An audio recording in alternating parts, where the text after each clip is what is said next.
like to thank everyone for coming, braving the weather, and coming out on a Good Friday. Also like to thank Carnegie for hosting us on late notice. Thank you guys all for also shifting locations. I realize that was some late notice, but we're glad you all got here. Back at the New America Foundation, we have the Pakistani foreign minister. So he's having a discussion over there. So if people will kind of make their way over here from New America, please make room for them and give them a welcome. So I'd like to start out just by telling a quick anecdote. When I was in China in 2006, I walked out of my apartment one day and the skies were blue. Now for anyone who's been in China in the past 10 years, especially Beijing or along the coast, you'll know that that's kind of an infrequent occurrence. The sky is not often blue. And it was blue for a couple days, and I was walking around and I was thinking, why is the sky blue? And finally I figured out the answer. A bunch of African leaders were in Beijing for a large Sino-Africa summit, and they had turned off all the factories.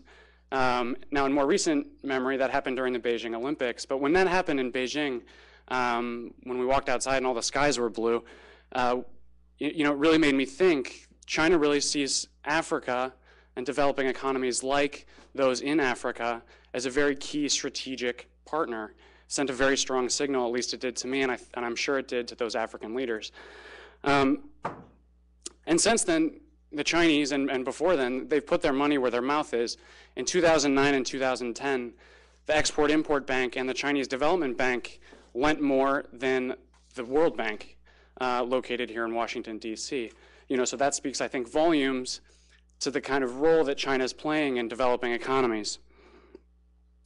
Now, our aim in this session is not to foster alarmism about China's role in developing economies and its role in kind of resource, what we have called, resource diplomacy. Our aim is to figure out what the impact is and how that impacts the United States, U.S. foreign policy, global commerce, strategic resources. What are the implications for the United States and how are we going to grapple with those? It's not about, are they doing it? Of course they are, the evidence is there, and we'll hear some comments about that. But the real question that we're here to answer is, what are the implications for U.S. foreign policy? So that's the task that we've put to our panelists. That's why you guys are all here. And with that, I just want to do some brief introductions and then we'll get started. On my far side, Joshua Eisenman. Joshua Eisenman is a senior fellow for China Studies at the American Foreign Policy Council. He also is a PhD candidate of political science at the University of California in Los Angeles. This summer, he will teach U.S. policy in East Asia at NYU, and during the fall semester, he'll move to China to teach political economy at NYU's Stern School of Business in Shanghai. With Ambassador Shinn, he recently authored a book on China's political, economic, and social relations with countries in Africa entitled A Century of China-Africa Relations. I was also proud to find out this morning that he was, for a brief stint, a fellow at the New America Foundation, so just like to give him an especially warm welcome. To his left, we have David Shinn. Ambassador David Shinn has been teaching as an adjunct professor in the Elliott School of International Affairs at George Washington University for the past 10 years. Before that, he served for 37 years in distinguished roles as a U.S. Foreign Service officer in countries such as Lebanon, Kenya, Tanzania, Cameroon, and Sudan. He also served as the ambassador to Burkina Faso and Ethiopia. To his left, we have Flynt Leverett. Flynt Leverett is a senior fellow at the New America Foundation and the director of the Geopolitics of Energy Initiative and the American Strategy Program at New America. He's a leading authority on U.S. foreign policy, the Middle East, and the Persian Gulf, and also on global energy issues. From 1992 to 2003, Flynt Leverett had a distinguished career in the U.S. government, serving as Senior Director for Middle East Affairs at the National Security Council, and also as a Middle East expert on the Secretary of State's Policy and Planning staff. He left the Bush administration in 2003 because of disagreements about the Middle East policy, and we think he's been a very outspoken and very contributive voice to the debate. Okay, so with that, we'll have Joshua Eisenman. Just like to give him a warm welcome, and thank you all for coming.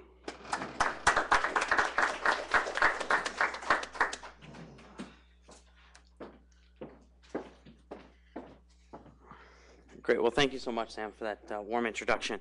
And again, I want to reiterate your gratefulness for everyone coming out on a rainy Friday. You start your weekends quicker, but you didn't, and you came out, and we really appreciate that. I'm so pleased to be here with these two distinguished panelists. I'm certainly the junior member of the panel today, and I'm very grateful to be among such distinguished company. So thank you very much. Let me give a little bit of update on the book, on the status of the book, so all of those who might be interested in it can know when they're going to get a copy in their hand. Ambassador Shinn and I are tediously working to finish the final edits, and since it's going to be the first book in a U.S. academic press on China-Africa relations since 1971. The University of Pennsylvania Press, our publisher, has been pushing us quite hard to make sure it's of the top quality. So we're struggling, but not struggling. We're trying to ensure that the we're struggling.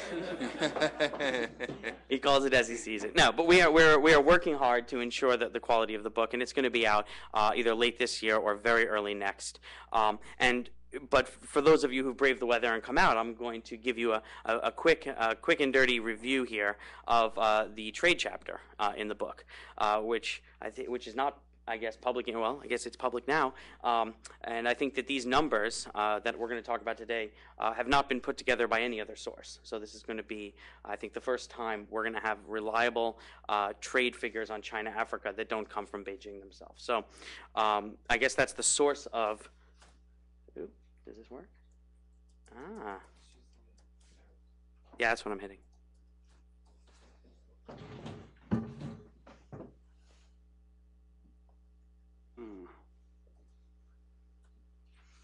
Okay, well, we might have to do an audible here. Jordan, can you go get the AV one, please?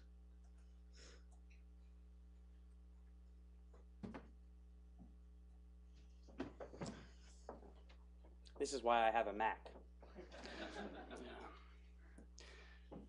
Yeah. Okay. Well, Ambassador Shinn, would you mind going first, and then we can have Joshua Eisenman's presentation after that? Is that possible? Sure. All right. Thank you.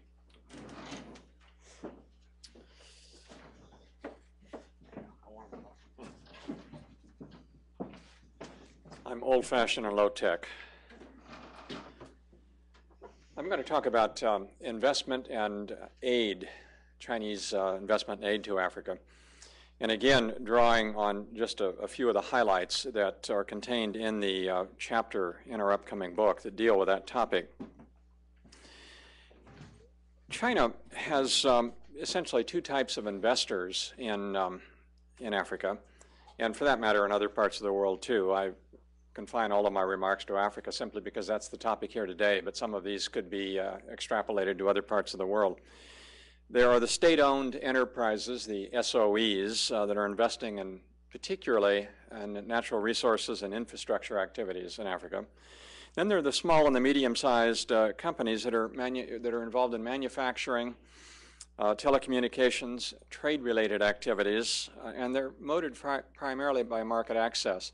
And a lot of those companies are actually private companies, not all of them, but a significant percentage are private. We sometimes lose track or don't understand how many private Chinese companies are engaged overseas. When you try to sort out the amount of Chinese FDI, foreign direct investment, in Africa or anywhere else in the world for that matter, you get into some real serious problems very quickly. The Chinese are not transparent about these kinds of things, and when, at least in terms of micro numbers, they'll give you some macro figures to work with, but then the macro figures don't seem to add up with what you can divine on your own on the micro side. The official Chinese FDI figure for Africa as of the end of 2009 is $9.3 billion, and that's been used by prime ministers and ministers and other senior officials for the last year or so. And of that $9.3 billion figure, it goes to 49 different countries in Africa, the 49 countries with which Beijing has diplomatic relations. Taiwan has relations with the other 4. And the major recipients of this FDI are South Africa, Nigeria, Zambia, Sudan, Algeria, and Egypt. Now, on the one hand, most of those countries are bigger and relatively more important countries in Africa, so that's not terribly surprising. But what is sort of the trend of those countries that I just mentioned is that every single one of them, except Egypt, is a major resource-producing country in Africa, either oil or minerals or both. But I would also argue that this official figure of $9.3 billion understates the actual amount of Chinese investment in the continent. $9.3 billion is not that great, and if you compare it with American investment over the years, or certainly from key European countries, it's much larger than that. But I really think that that investment figure understates it, and I have no explanation as to why China would want to understate the amount of investment on the continent. My own figure, just by sort of looking at back of the envelope kinds of numbers based on investments that I'm aware of, is much closer to $20 billion, which is well over twice what the Chinese are talking about officially.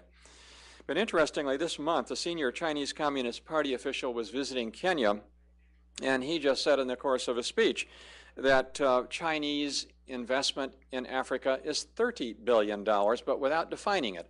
And this is the problem, trying to define what constitutes Chinese investment in Africa.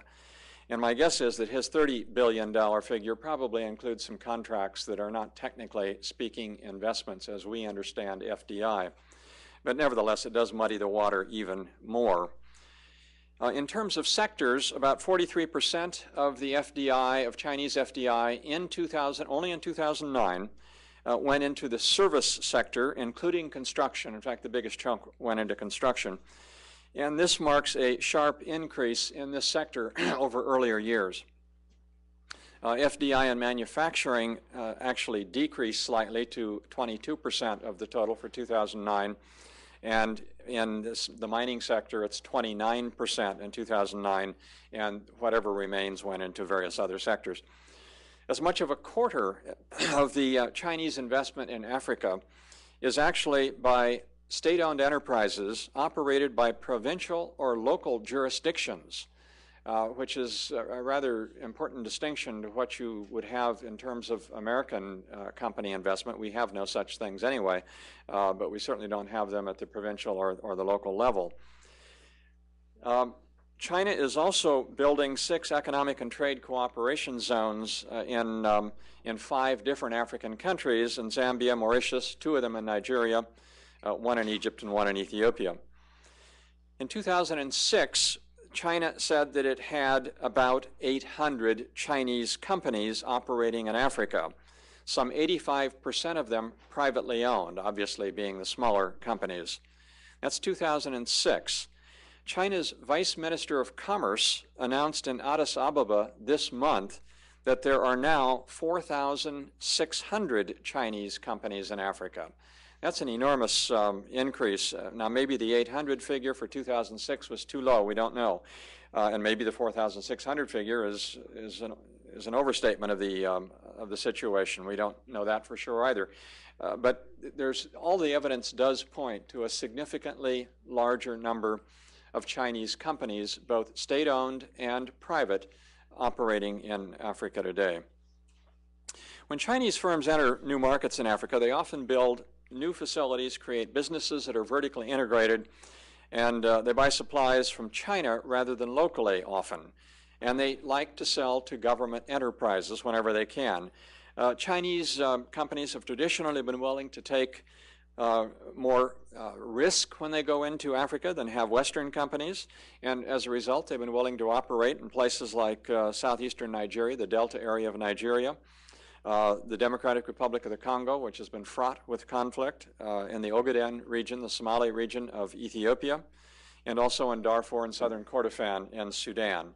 Western companies generally tend to shy away from those areas. Chinese companies have learned that the most important factor for success is linking up with a suitable local partner, and they become pretty proficient at doing that. There are a number of Chinese investment promotion institutions, and I'm not going to go into any detail about them, but just note several of them. Some are globally focused, some are Africa specific. There is the China Development Bank, which in turn is the principal source of funding for the ChinaAfrica Development Fund, its biggest investment-related development fund.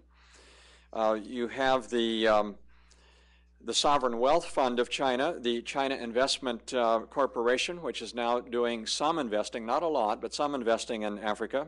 You have the China Export and Credit Insurance Corporation, which is increasingly active in Africa. And then you have a couple of specific organizations, including the China-Africa Business Council and the China Council for the Promotion of International Trade and the Union of African Chambers of Commerce, Industry, Agriculture, and Professions.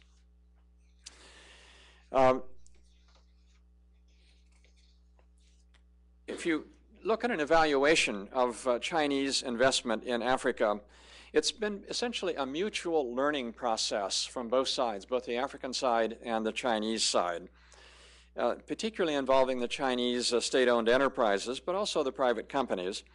And they're still going through this learning phase.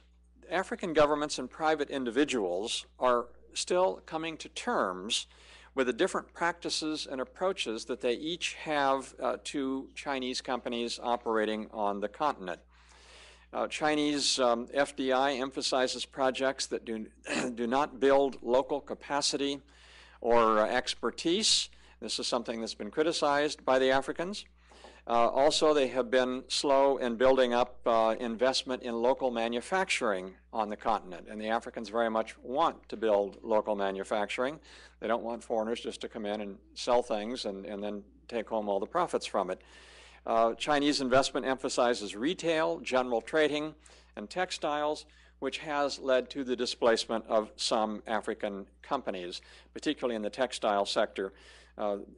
Asian companies generally, not just Chinese, but across the board, were responsible for the loss of about a third of the entire African textile industry 4 or 5 years ago, simply because they undersold the Chinese producers of textiles. Let me say a few words about Chinese aid, and then I'll try to wrap up with a couple of comments on how this impacts the United States. Again, it's very hard to define Chinese aid to Africa or anywhere else because they're not transparent with their country-by-country statistics. They don't offer them.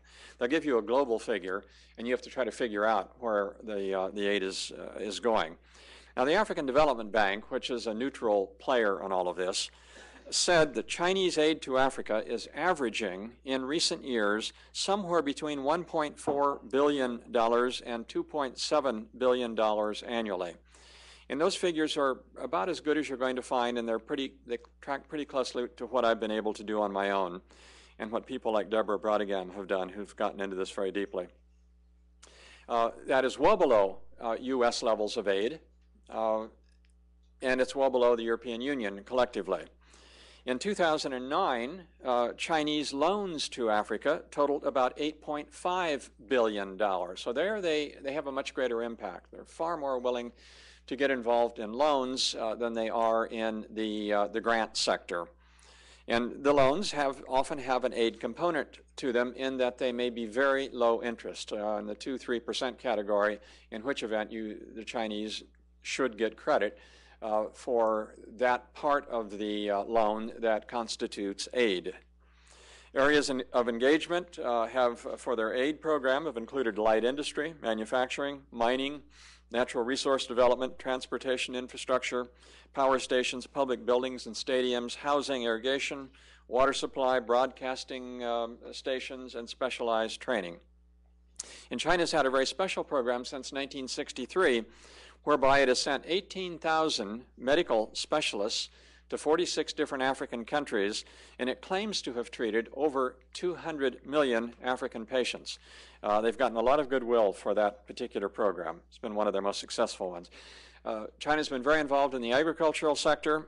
It's made some mistakes in various aspects of its aid program, and including the agricultural sector, but it's still sticking with agriculture and considers it a main component of what it is doing on the aid side.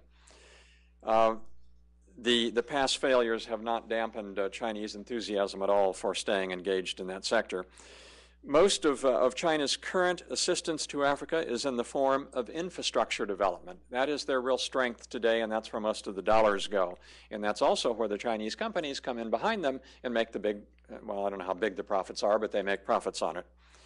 About 33% of the infrastructure projects in recent years have been in hydropower. Chinese are the dam builders of Africa. That's dam builders with a D-A-M. Transportation projects, especially railroads and roads, accounted for another 33% of infrastructure projects, and information and telecommunications sector was the third most important sector in terms of their assistance. Their newest program is called the Chinese Young Volunteers Serving Africa. It's sort of the counterpart of the American Peace Corps, but it's only about 300 volunteers compared to several thousand Americans in Africa, so it's quite small. But it's one that the Chinese learn fast. They see a program that works somewhere else and they'll copy it, and what they're basically doing is copying, in effect, the American Peace Corps program. China takes great pride that it has no strings attached to its aid. That's partly true.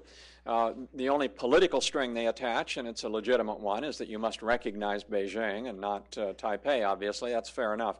But there are economic strings that are attached. For example, most of the aid projects that are done in Africa are done by Chinese companies, and they're often done with a fair component of Chinese labor. Not always, but not infrequently. China has not contributed significantly to Africa's debt, everything considered.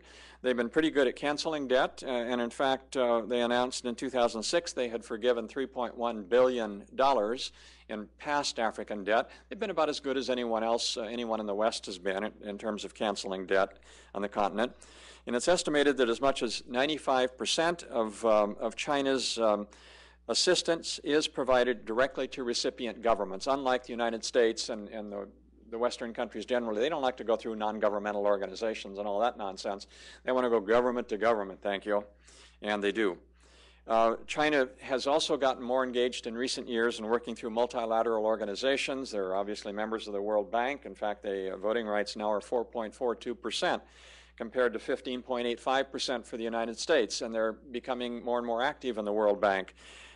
They were a founding member of the Global Fund to Fight AIDS, Tuberculosis, and Malaria, and they're providing very minimal assistance to Africa through that fund. They actually receive more money in that fund from donors that are putting money into China than they put out in other parts of the world. China joined the Africa Development Bank and the Africa Development Fund, and they're active participants in those programs. And China, as with all donors, has had over the years its share of marginal and failed projects in Africa. It is nevertheless proud of the record that it has established, and it's anxious to avoid future mistakes.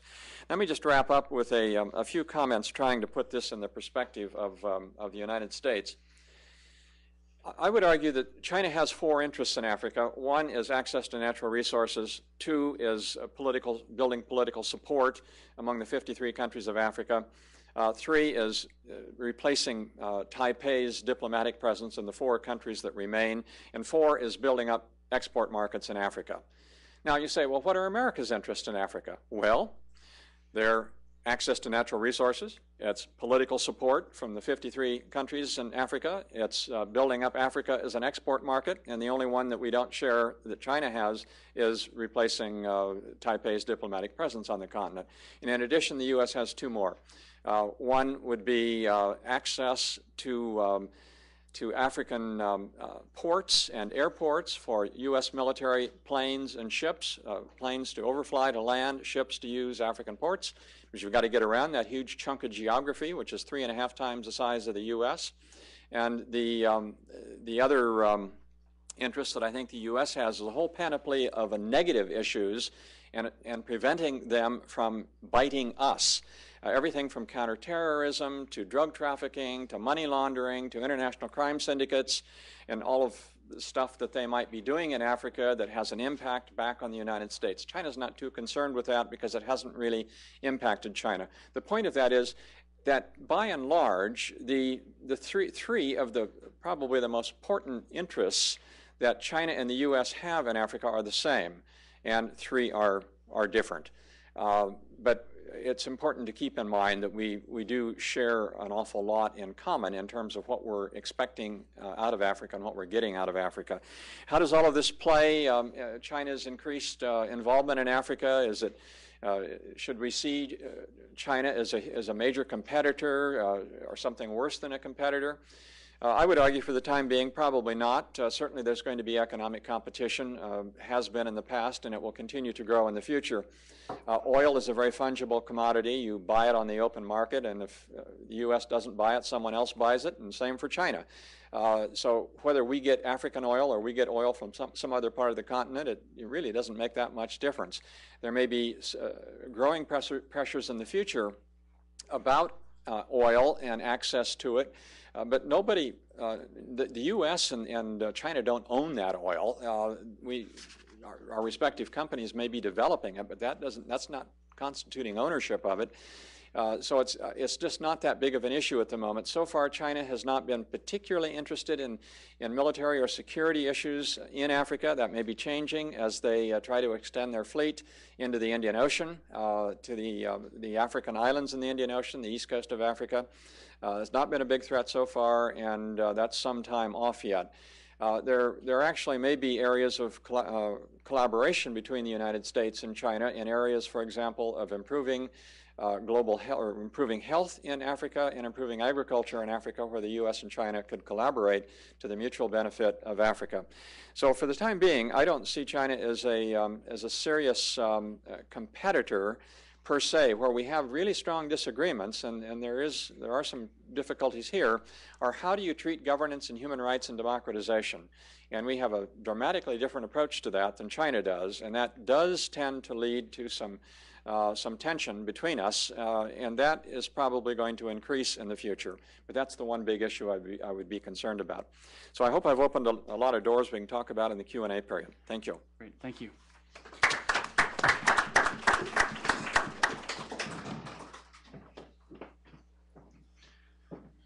Okay, we have Joshua Eisenman.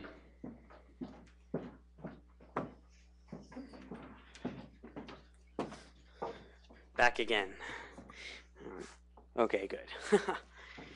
Now you see why I like to go first. Ambassador Shinn is a tough act to follow. So what I want to talk to you all about today is the China-Africa trade relationship. And again, as Ambassador Shinn said, the work done here reflects the work in the upcoming book. You know, a picture is supposed to be 1,000 words, so that is a pretty massive ship. I mean, I live in Los Angeles, so we see these kinds of ships all the time, but I don't think this picture gives due credit to the size of that particular ship. And I'm going to talk a little bit about what shipping and the growth of shipping and the scale of shipping has meant to the China-Africa trade relationship. This is the China-Africa trade relationship, and we can see why we're all very interested in it. This is a pretty dramatic graph. A lot of things going on here. This is, as I track China-Africa trade from 1938 to the present. And there's a lot going on here at the bottom of the graph. You can't really see because of the scale, but what's pretty dramatic is the size of that increase over the last 10 years. And I think that's what's piqued a lot of the interest in China-Africa. But, you know, I would say for all of us Americans who are particularly interested in the U.S.-China trade relationship, that the combined China-Africa trade relationship between China and 53 African countries combined does not equal the U.S. trade deficit with China for 1 month. So I think we need to keep this figure, although it's very drastic, in proportion to China's other trade relationships. This is the last 8 years. Stop in 2008 because those are the latest figures that I have from non-Chinese sources. These, by the way, to give you a sense of the sources, this is a combination of Chinese and African statistics. Okay, and that's why this took so long to do, because I had to compile 53 African countries' trade statistics with China, which is no fun, let me tell you. But I think that, you know, one thing we can see from this graph is a relatively balanced trade relationship. You know, unlike the United States, Africa generally as a continent does not suffer from a massive trade deficit, although individual countries, as we will see, are quite different. This graphic here, I think, can also be helpful because the red line represents the percentage that Africa is of China's total trade. And the green line represents the percentage that China is of Africa's total trade. And, you know, any of us who go to China regularly, and that's kind of my bailiwick, will find that there are very comparatively few Chinese interested in Africa. And, you know, compared to the amount of Africans when you're in Africa who are interested in China, it's quite startling. But when we look at this, I think this can be instructive here, because even despite that huge increase that we just saw in the previous graph, Africa only makes up 4% of China's total trade. So 96% of China's trade has nothing to do with Africa whatever. And so I think that if you're a Chinese and you're looking at China's trade, it's understandable why you may overlook Africa at times, because although we've seen steep rises, we have seen remaining at a very low level. But if you're an African, 1 out of every $10 in trade you're doing is with China now. And I think that's quite dramatic, especially when we look at, as of I think 1993, you're looking at less than 2% of trade that Africa was doing was with China. And I think this helps to explain why so many Africans have become interested in this topic. There's so much trade going on, comparatively speaking, when we've looked at the past. By the way, in case any of you are curious, that big jump in the red line, that took place during the Cultural Revolution, when China was relatively isolated in the world. And Africa, although the total quantity of China's trade with Africa was decreasing, the percentage of Africa as a percentage of China's total trade was going up, because China's total trade with other countries, the West, for example, was going down faster than its trade with Africa. I hope that's relatively clear and explains the big bump there you see during the during the Cultural Revolution period of 66 to 71. But we also need to take into account the structure of this trade. And I think it's in the structure of the trade that we can begin to understand what drives China-Africa trade. And, you know, there's been quite a lot of talk in Washington, myself included, about the nature of Chinese companies in Africa. You know, that they're state-driven, you know, that some are private, what's going on with these companies. What I want to talk to you about today is not the nature of these companies, but the kind of the fire which, I guess, gives you the shadow on the wall, which is these companies' behavior. What drives these companies to do what they're doing? And if we take a look at this, we can understand that economists are generally right, that this is a factor endowment story that we're generally looking at, that China has labor, and China has capital, and Africa has resources. And so when we look at the first graphic, we can see that as of 2009, and this is Chinese data, by the way, that's why it's broken up by product, 90% of China's trade by 2009 was conducted in wood products, base minerals, precious stones and metals, and mineral and petroleum products. Of course, the vast majority, over 80%, is in minerals and petroleum products. Okay, certainly worth taking into account. But when we look at China's top 5 exports to Africa, we see a much more diversified trade picture here, where the 5 top exports only make up 18% of what's going on here. So there's still a lot more story to tell, but I think this graphic is very helpful in terms of showing how diversified China's sales to Africa are and how specialized China's imports are. And I think that, you know, as the economists would say, this is not a surprise given factor endowment. But, you know, there are other things that drive China-Africa trade, and I go into these in the paper I did for the New America Foundation.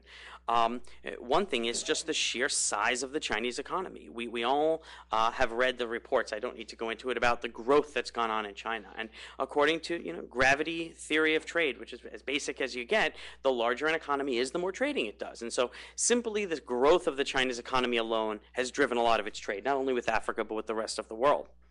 And I'll refer you to the first picture of the ship. What's curious about the gravity theory of trade is, as gravity, as you might expect, the closer you are to the object, the more the gravitational pull. But the size, the economies of scale of the Chinese shipping industry have led to a result where, when I looked at the figures, I used to see a big difference in China's trade with East Africa and West Africa. But now the sheer size of the ships and the fact that they're visiting ports in both East Africa, Southern Africa, and then they go around and visit West Africa, means that distance has become almost irrelevant in China-Africa trade. And this is for those who might be interested, and our book actually, although it's called A Century of China-Africa Trade, A Century of China-Africa Relations, actually goes back to Zheng He and his visits to Africa in the 15th century. But what made those visits so extraordinary was the sheer distances that Zheng He was traveling, and the fact that nobody had done it before and nobody ever did it since. So the fact that distance, a fundamental part previously of gravity trade theory and of limiting China-Africa trade, is now rendered almost irrelevant to the trade relationship, is a fascinating development, something that has gotten almost no attention, but is certainly, given the size of the shipping fleets that China has built over the last decade, is certainly understandable. Another popular, we can see this quite often in the popular press, a discussion of, does China prefer to trade with autocratic regimes? Is this an actual preference, a tendency? The research we've done suggests that yes, this is a tendency, and yes, it is a statistically significant tendency, at least from the years 1996 to 2006, because those were the years that I actually took the time to run the regression analysis. However, simply because something is a tendency doesn't necessarily make it a preference. So it becomes difficult for us to say whether China actually prefers this, or this is simply the tendency that the trade exhibits. What we do know is that we should be very wary of saying all autocratic regimes China likes to trade with, because while some cases like Zimbabwe, China has been very active in the trading portfolio, other cases like Libya, until very recently, China was almost uninvolved completely. So autocracy does not necessarily mean Chinese involvement in trade. And so a lot of the reports we've seen, the more anecdotal evidence would suggest that it does. The broader statistical analysis may suggest that may be a tendency, but it's certainly not always the case, and I'd caution people from assuming it to be the case. Now, what I've tried to do here is illustrate two very different trading relationships. So here we can see China's growing trade surplus with Egypt and how quickly that trade surplus has spiked, and China's balance of trade with Libya, or China's relatively balanced trade with Libya. We can see how low the Libyan trade levels were for quite some time and how both of these trade relationships have spiked. And they spiked around 2000. Does anybody know what happened in 2000? What organization was founded in 2000? Well, the FOCAC, the Forum on China-Africa Cooperation, which, by the way, I would add, just had its 2009 meeting in Egypt. Okay, so the FOCAC framework, I think, has been an important tool in the development of China-Africa trade. At least these numbers certainly suggest. But we can also get an understanding here of the difference between a resource exporter and a non-resource exporter. I mean, if we look at Libya, it's hard not to imagine that steep line represents oil sales, and it's hard not to imagine that the other steep line represents the sale of Chinese consumer products into the Libyan market. But when we look at Egypt, we see a very different result. We see that Chinese consumer products have done very well in Egypt, and when Ambassador Shinn and I were in Egypt, we went to the markets, and Chinese consumer products were readily available nearly everywhere.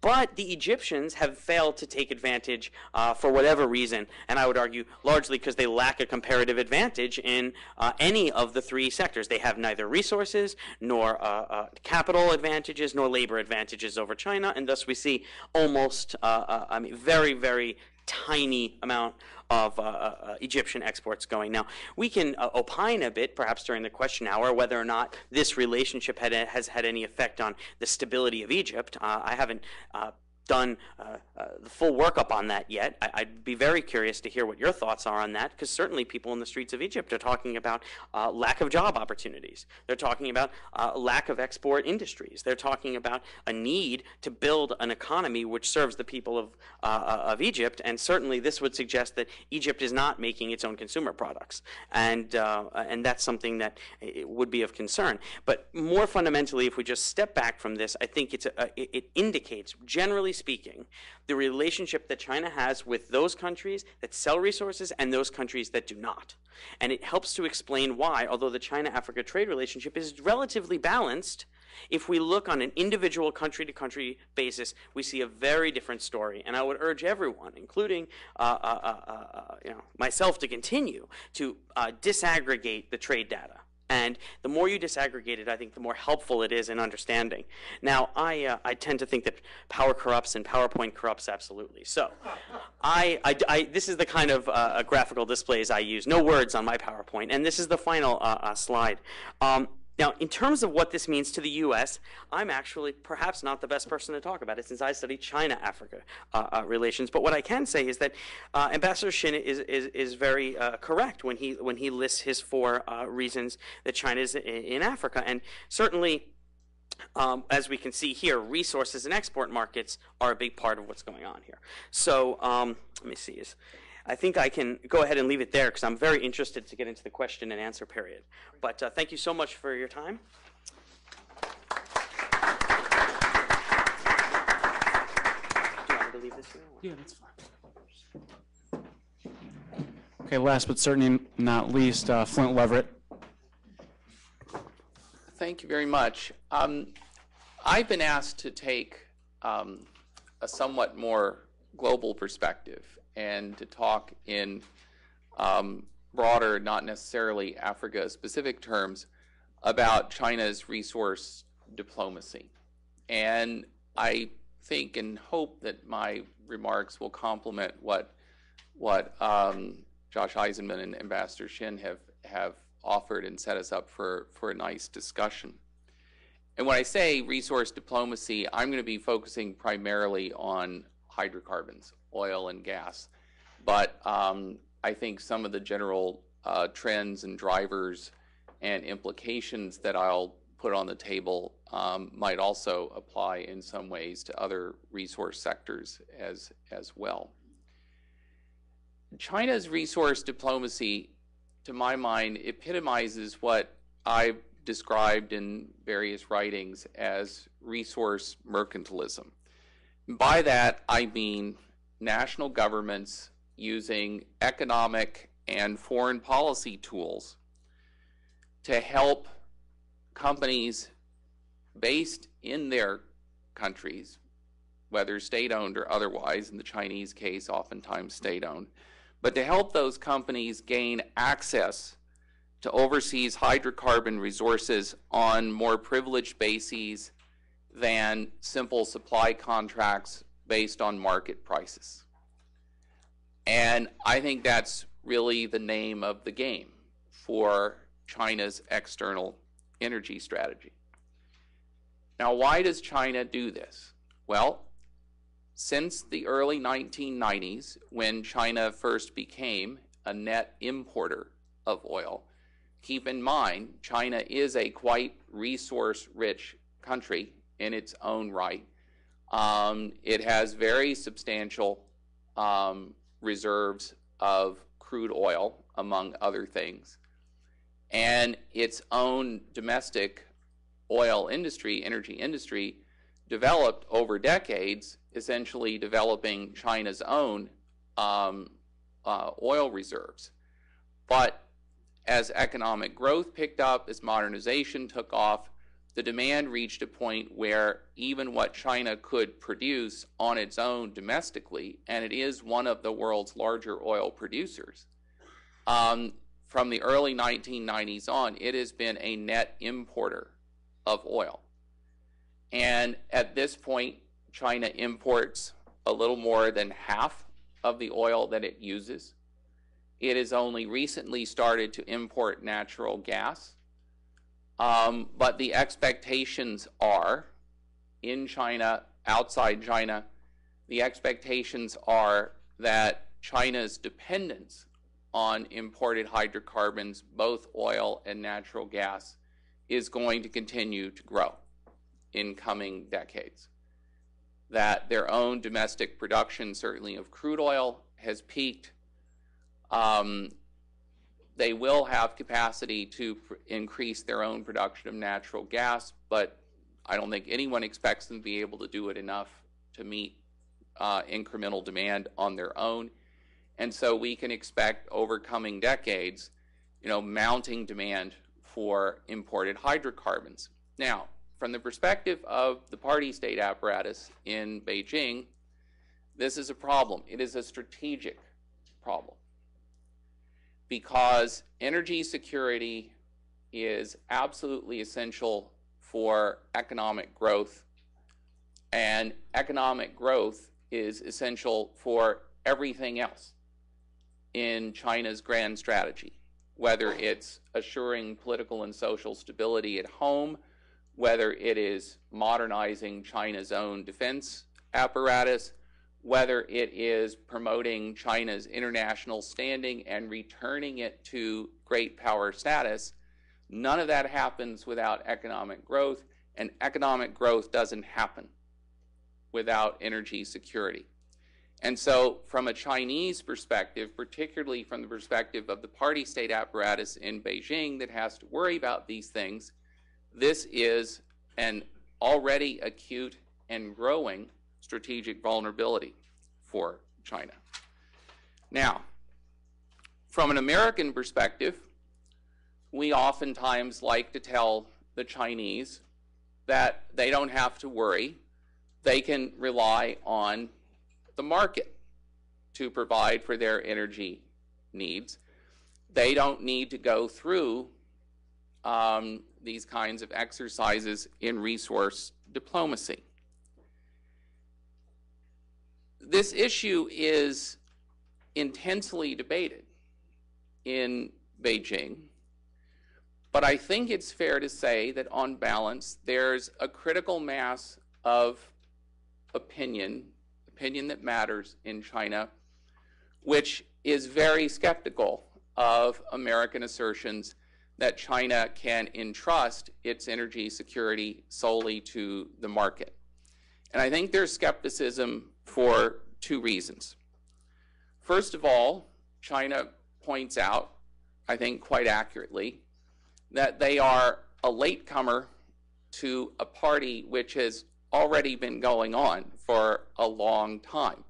You know, American energy companies, Western energy companies have been out there for a long time, developing international positions in various parts of the world, developing their own capacities and international competitiveness.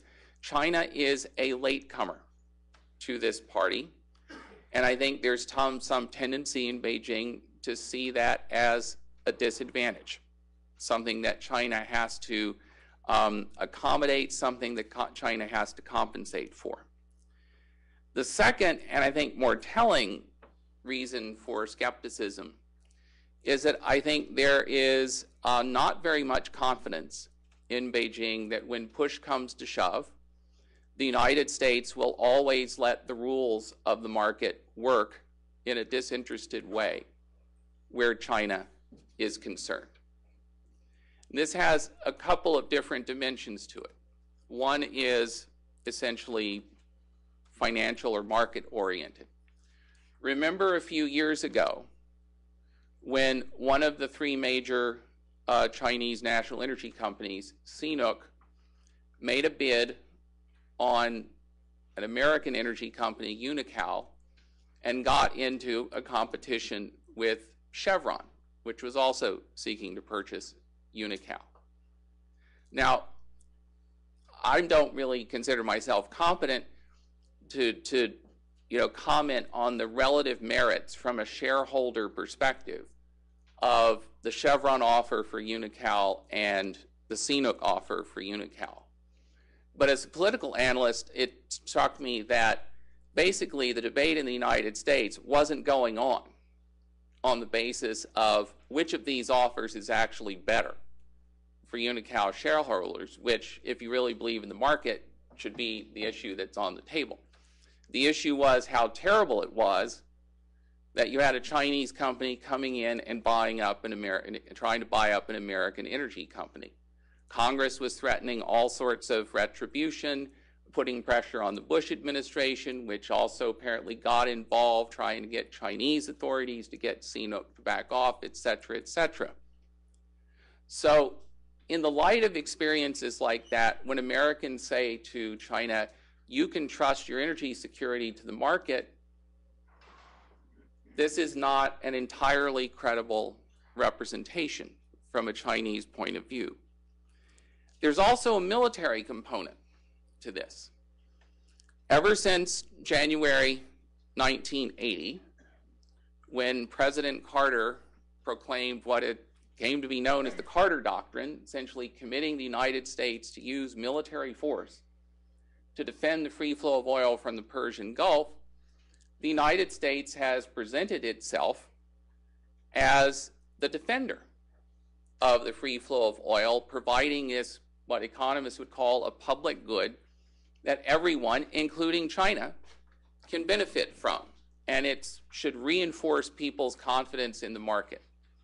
Well, from a Chinese point of view, that same U.S. naval capability, which defends the free flow of oil, defends the sea lanes through which a very hefty percentage of China's imported oil comes, that same U.S. naval capacity could just as easily be used to cut off the flow of those energy supplies to China if there were ever a U.S.-China confrontation over Taiwan, over some other issue.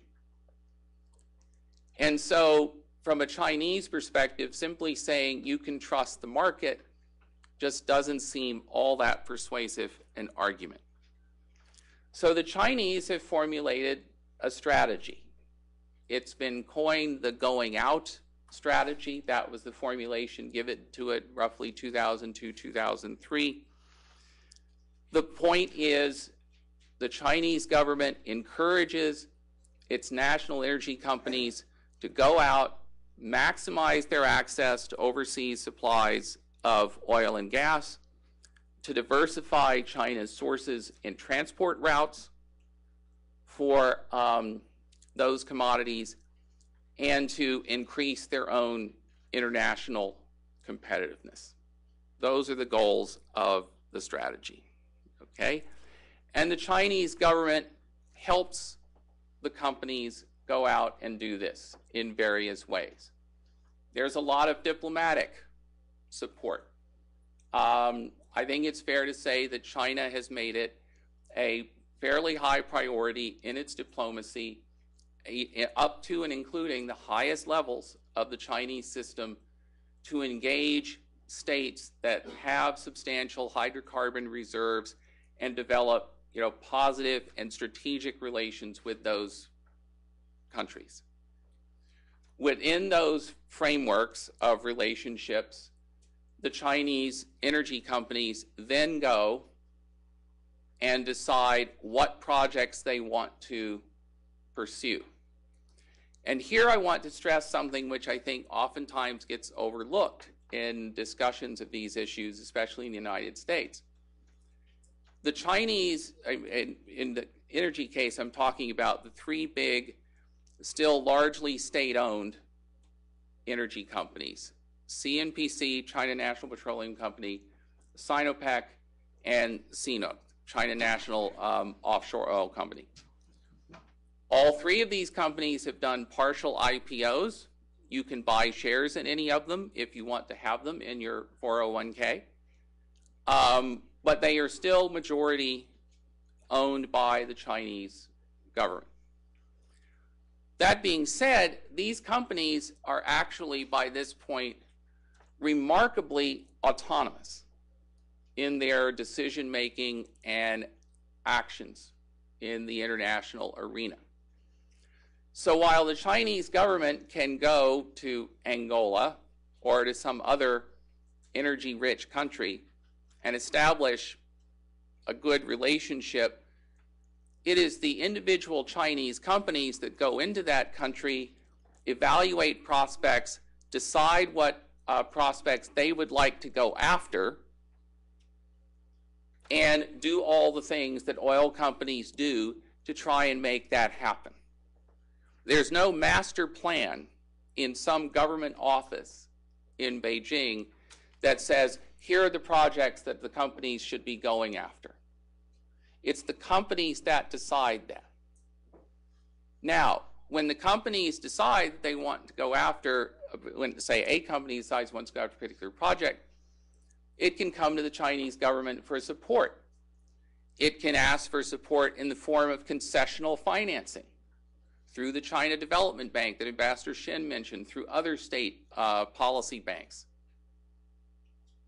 But if the Chinese government is reluctant to support a particular project, if the Chinese government isn't sure it wants this company to do it, maybe it would rather have that company do it. Chinese companies are showing more and more the capacity to go out onto international capital markets, access capital that way, and go after projects even when it's not clear that the government in Beijing necessarily wants them to go after those projects. It works the other way too. If the Chinese government wants any of the individual companies to do something that doesn't make sense to the company on commercial grounds, more often than not, at least in the energy sphere, the companies win. The companies don't do what they don't think makes sense commercially, and they get away with it. And so there's a fair amount of autonomy for these companies in making decisions and pursuing individual projects in particular countries. I think that's something important to keep in mind. Then, of course, when a company does decide to do something apart from the financial help that might be available to it from the Chinese government can continue to provide political support, high-level visits, follow-up. And then there's the kinds of things that Ambassador Shinn mentioned: concessional loans, untied aid, infrastructure projects in countries where Chinese energy companies are trying to get into upstream opportunities. The Chinese government can support that in ways that it's hard for Western companies to call on the same kind of support.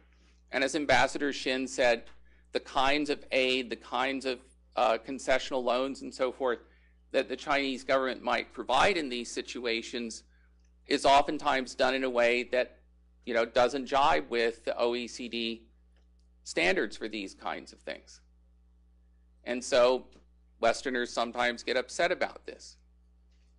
The Chinese argument is that they are actually presenting an alternative development model in places like Africa, so that if you don't want all the strings that come with Western aid, China has another model for you. And as Ambassador Shinn said, sometimes, the way China has conducted itself in Africa, it produces local blowback. In other cases, though, there are governments, there are places in Africa and other parts of the world where people are very happy, it would seem, to have Chinese capital, Chinese investment coming in, Chinese aid, infrastructure projects coming in that wouldn't be there otherwise. I think the picture in how a Chinese approach is received around the world is not at all uniform. I think there are places where they are experiencing local blowback. I think there are places where their aid is welcomed and it is considered as giving recipient governments a kind of optionality that they wouldn't have otherwise. And I think you really need to look at that on a kind of case-by-case basis. What's the real issue here in terms of American foreign policy? I think it's basically, with the rise of China, and the resource diplomacy I've been talking about is but one manifestation of China's rise as an increasingly important international player, the United States is now having to compete for influence in various parts of the world in ways that it didn't think it would necessarily have to compete for influence in the early years of the post-Cold War period, which in the grand sweep of history is really not all that long ago. But this is reality. China is there, it's growing, it has resource needs, it is going to be taking steps to try and meet those needs in the best way that it can construct for itself. And along with that is going to come basically increasing competition for influence in different parts of the world. And the United States can either bemoan that, or it can recognize it as reality and think through what are the best ways to try and deal with it. Thank you.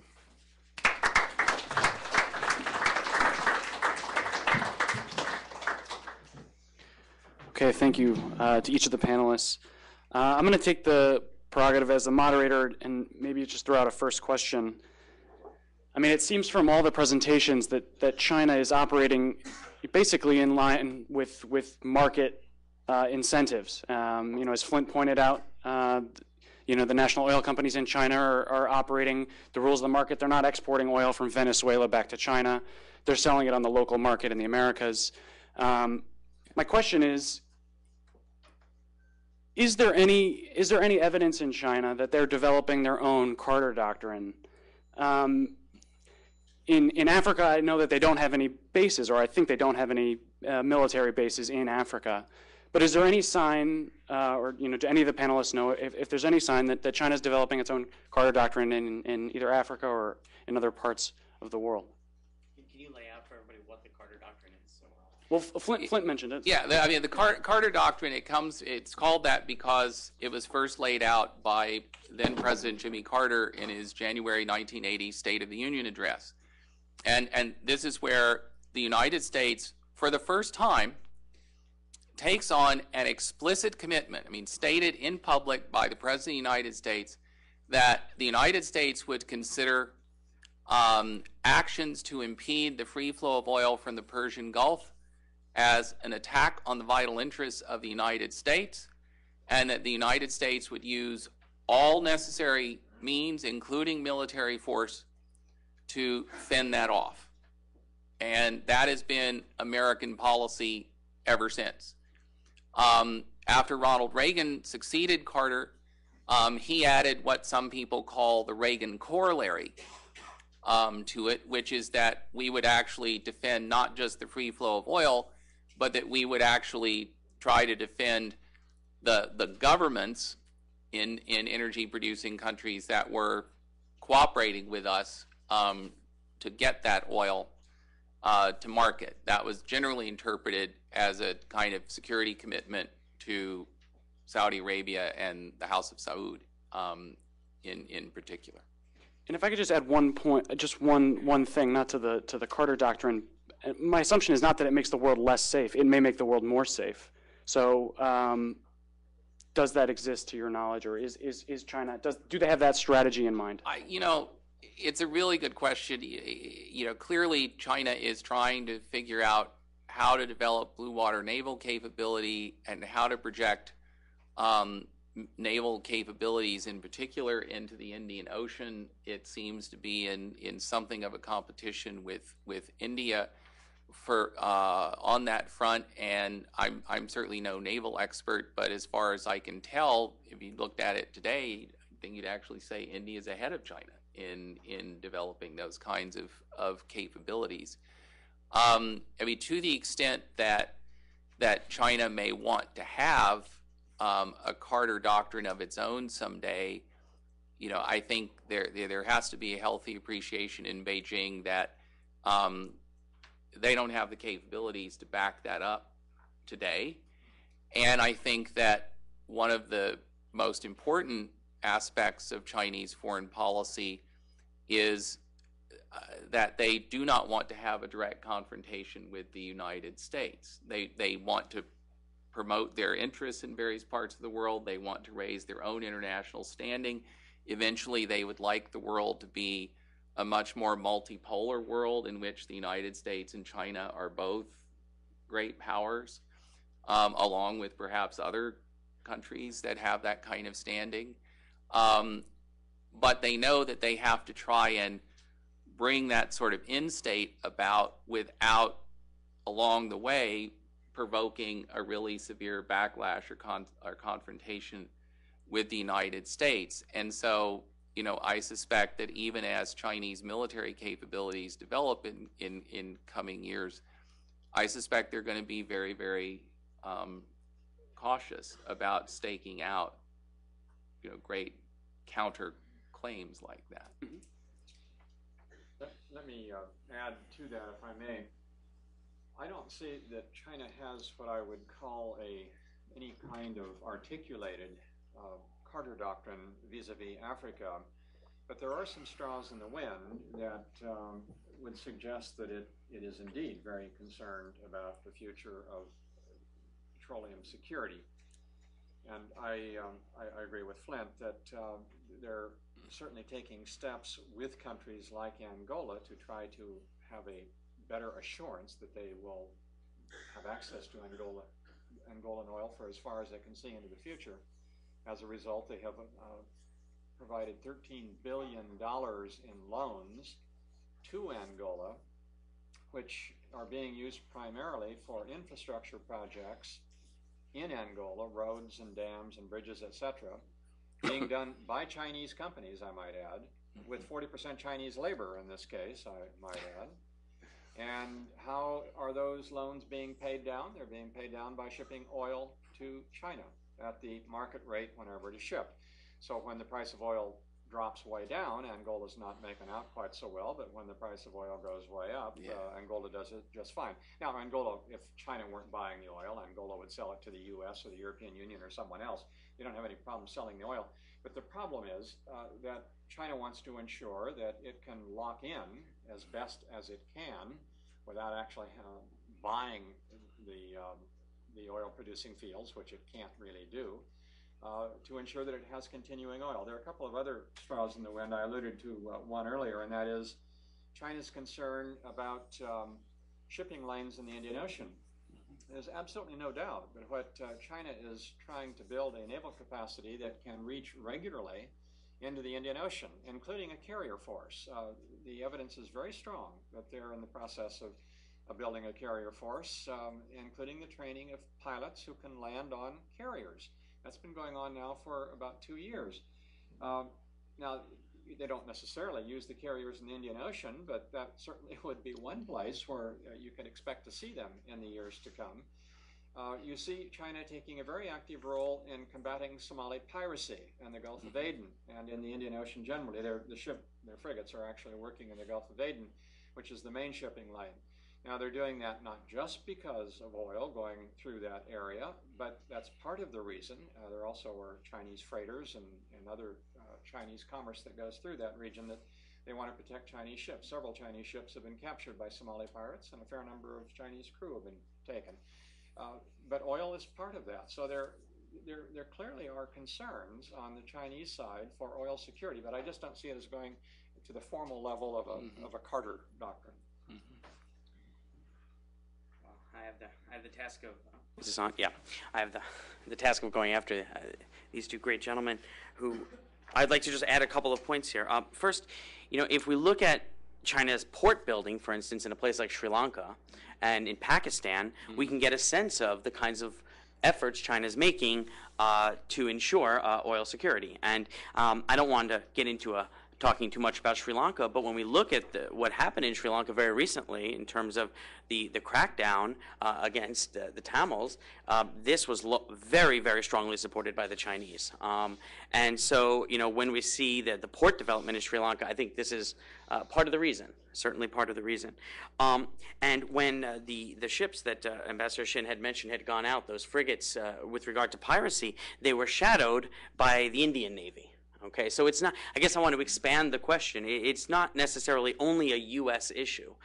If the Indians could inhibit the flow of oil, I think that's equally as concerning to the Chinese. So it's, I want to kind of expand it as well to that.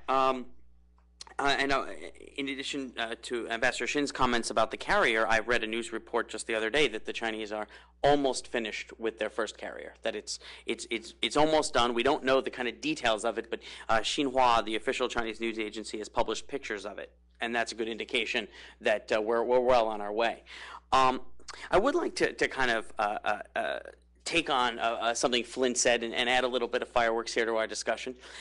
When he had mentioned the autonomous nature of Chinese oil firms.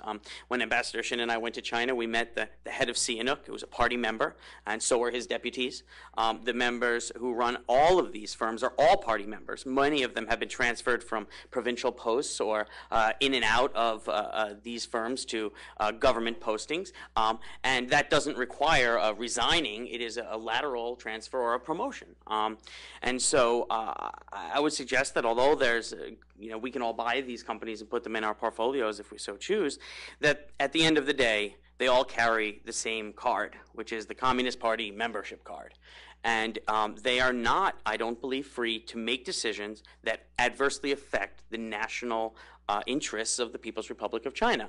And I would say that in the way that China analysts had looked at this in the past, there was an old party elder named Chen Yun who used to talk about a bird cage. And he didn't want to let the bird fly away, as he claimed Deng Xiaoping and Zhao Ziyang wanted to do. He wanted to expand the bird cage. And I think that's what we're seeing. We're not seeing autonomy. We're seeing a leash that has been extended. You can go much further, you can go much longer, you know your industry better, but if you run into the national interests of the People's Republic of China, yank and forget it. And so, on this, I'd like to push Flynt a little bit and try to see whether or not we actually agree, and we're just phrasing things differently. It's a very valid and important observation. I mean, the Chinese government certainly has levers of control over the companies. I mean, personnel is one. I mean, as you say, all of the senior leadership in these companies are all party members. The top executives are, in the end, appointed by the government. The government's the majority shareholder in all three of the companies still. But in relative terms, I think that and I'll still use the word autonomy, the autonomy of these companies has grown dramatically over the last, say, decade to 2 decades. I think you see this in various ways. I would agree none of the companies could do something which is fundamentally against the interests of the People's Republic. But even in a case where the government had decided on national interest grounds years and years ago that China needed a strategic petroleum reserve, this didn't happen for years. And it didn't happen because the initial Chinese government position was, in essence, the state-owned oil companies, will build this and fill it because we're telling you to. And the companies essentially came back and said, and who's going to pay us for this? And it wasn't until, and it took years to negotiate. I mean, it delayed the creation and development of a strategic petroleum reserve for several years, that the companies were not going to do this essentially for free, that they had commercial interests that needed to be respected and accommodated, and eventually those interests were respected and accommodated to a great to a great extent.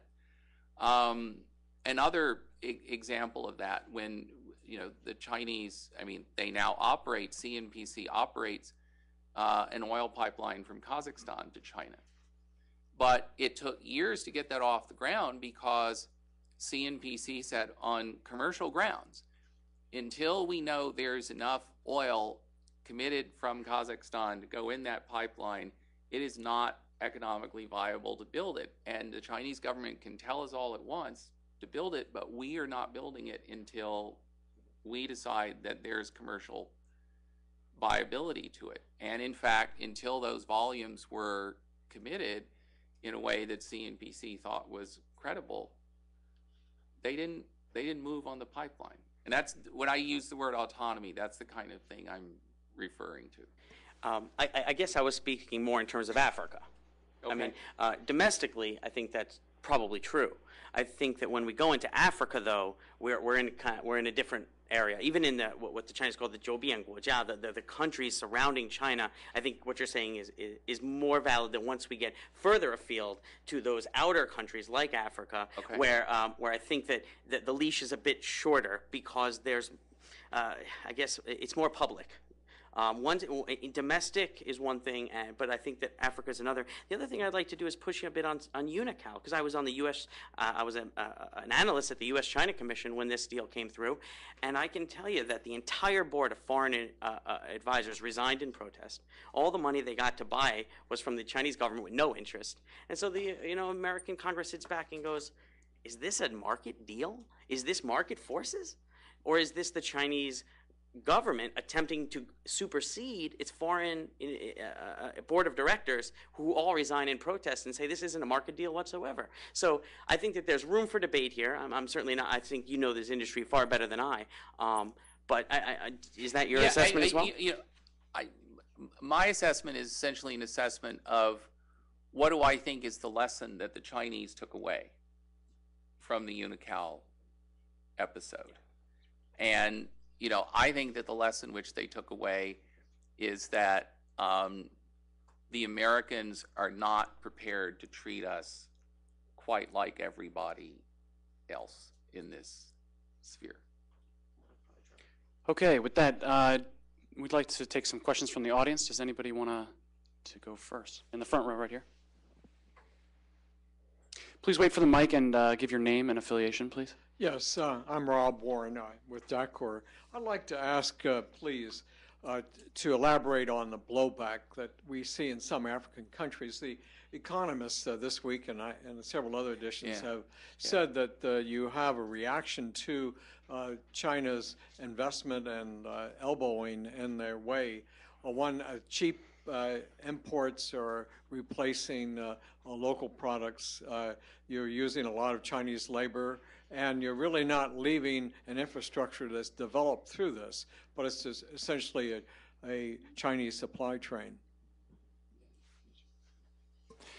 Yeah, there is blowback, no doubt about it.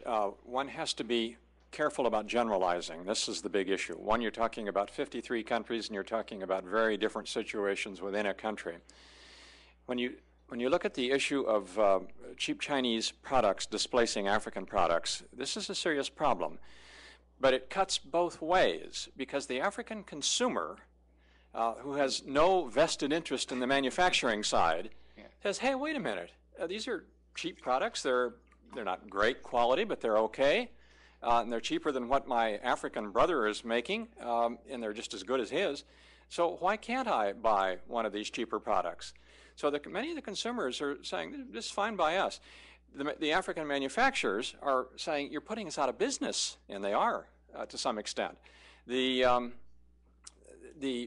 African trader, the little guy who has the shop scattered around the country, who is competing with that Chinese trader, and there are a lot of them now in Africa, who has this integrated market with his relatives and friends back in China and getting everything very cheap, maybe under the table in some cases, so you don't pay taxes when they come in, is also being put out of business. And he's saying, well, I can't compete with these guys. Never mind that the Chinese work for 4 hours longer each day than the Africans do. That's another part of the problem, but it's also a fact frequently.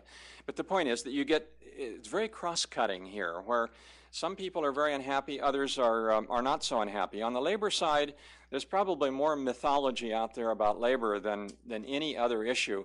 I use the example of Angola because I know the statistics on that very well, and it just happens that Angola is one of the countries where the Chinese labor component on Chinese projects is considerably higher than in most countries in Africa. If you go to Ethiopia, look at Chinese projects there, I can't tell you what the specific percentage is of Chinese labor, but it's much lower than 40%. You go to Sudan, it's quite high. It varies all over the place. And where you have high component of Chinese labor, you do have some unhappy African campers who feel they are being displaced because they can do these semi-skilled jobs. And they're right, they probably can. But you have to be careful about generalizing it, because in some countries it really isn't an issue at all.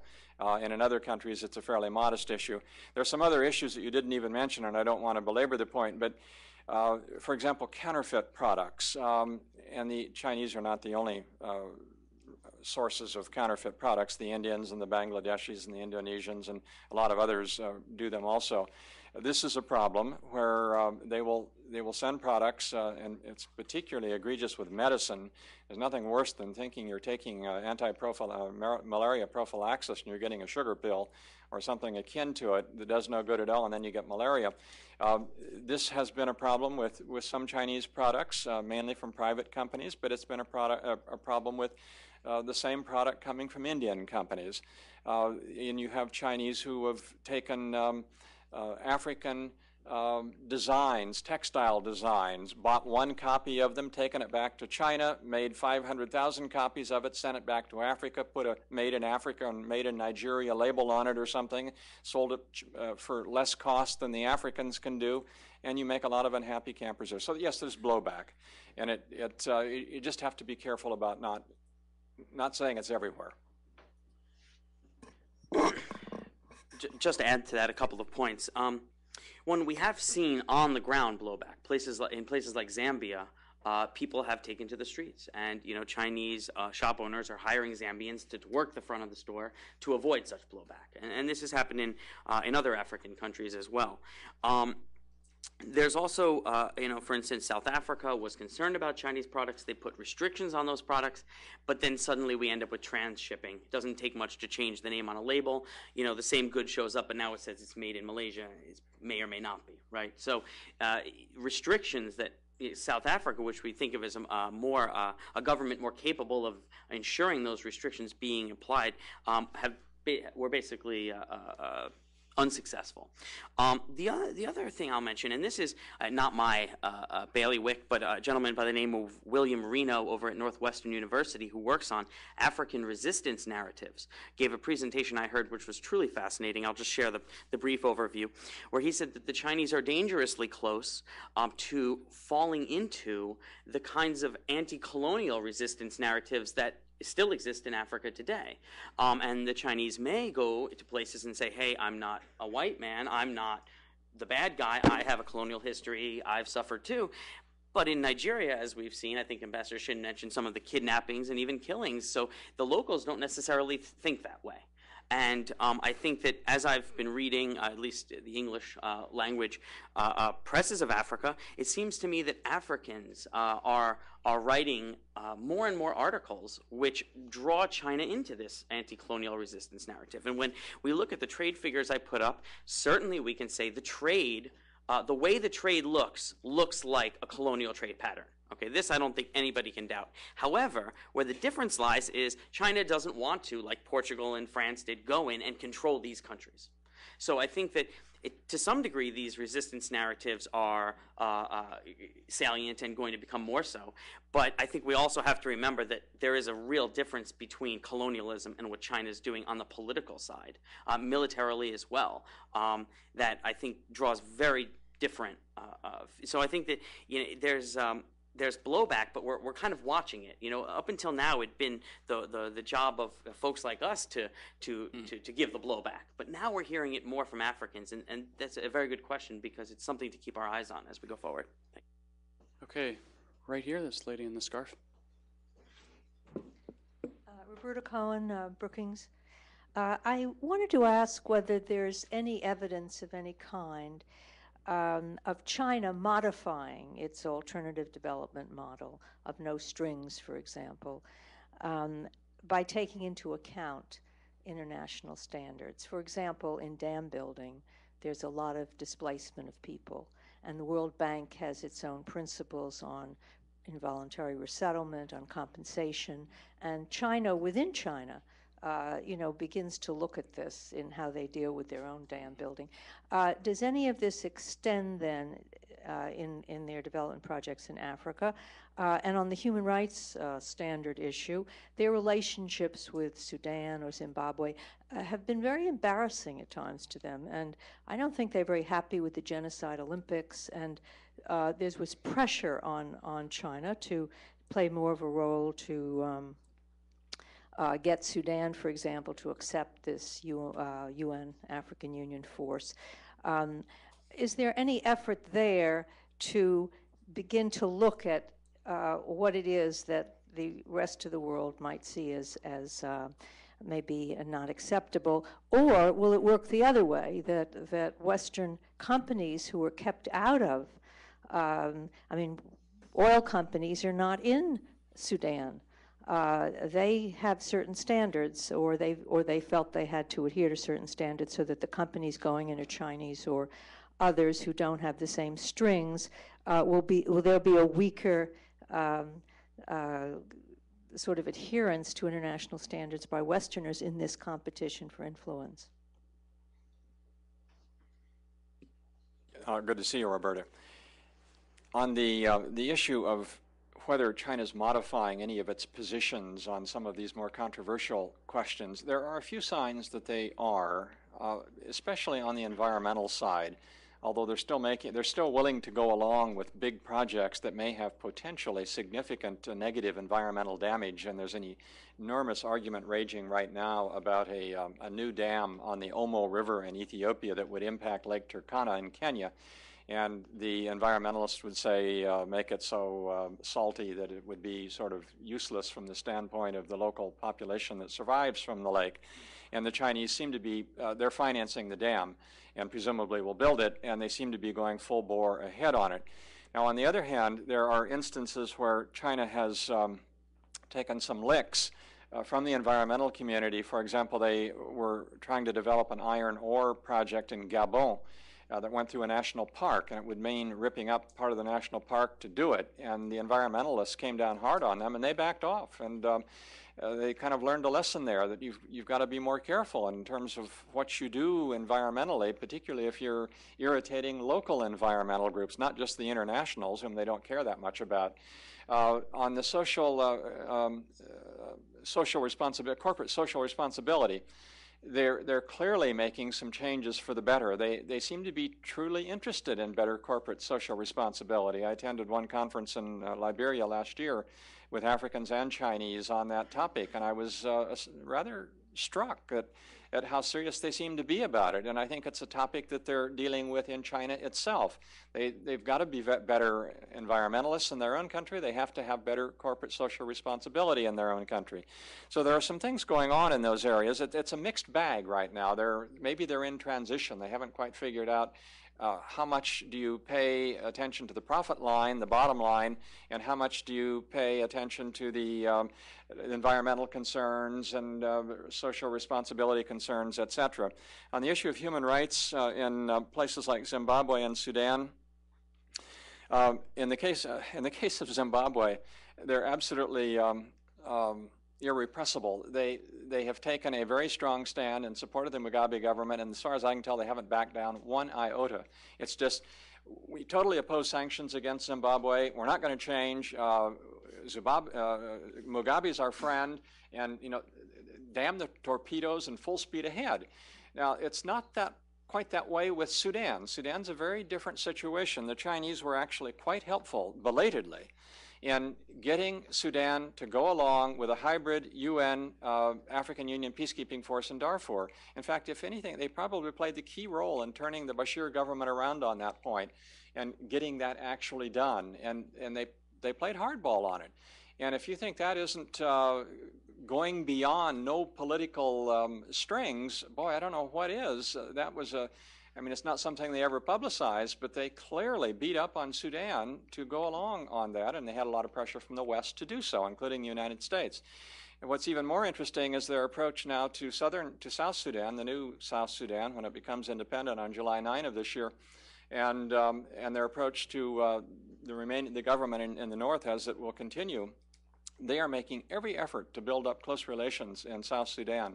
They have their consulate in Juba. They're going to turn it into a full-fledged embassy on independence. They're putting all kinds of development money in South Sudan. They're also maintaining close relations with Khartoum. But the Chinese are past masters at playing both sides or all sides of the issue, and that's exactly what they're doing in Sudan. And I think they're going to come out of the Sudan experience in pretty good shape with both South Sudan and Khartoum. I mean, no one else really is supporting Khartoum anyway. The Chinese are about the only ones. But they're going to be doing just as well in South Sudan. And they see all that prospective oil in the south. They're probably going to be among the first that get into it.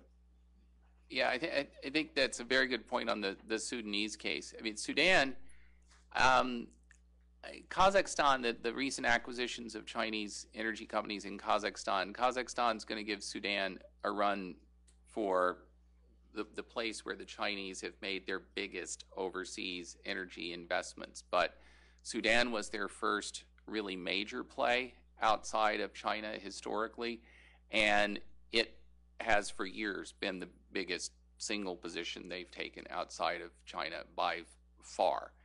And I think what Ambassador Shinn's comments indicates is that they didn't do anything in terms of how they worked with the Bashir government on the peacekeeping force or how they're managing the civil war and the partition issue. They haven't done anything that puts their existing equities at stake, and in fact, as Ambassador Shinn suggested, they may see more growth potential there by playing the role that they've been playing. And I think that may actually be an important key for understanding some of the ways in which they make decisions about these issues. Just a couple of points to add on there. Just to bring this to everyone's attention, I follow these things, and I saw an article, and again, I have no way to verify this, but that the Chinese are building a massive eavesdropping complex just outside of Harare for Robert Mugabe's military, so they can have the same type of internet censorship that the Chinese enjoy. So it is, it's, and I've read articles from Ethiopians who have said that similar things are going on in Ethiopia. We know that radio jamming equipment. There's a state capacity. Yeah. State capacity, and we also there's a variety of other things which just blip up on the radar screen and then they disappear and we don't know what they mean. But for example, the Chinese took over, or the Chinese Xinhua agency now supplies all of the Kenya Times foreign news reports. What does that mean, right?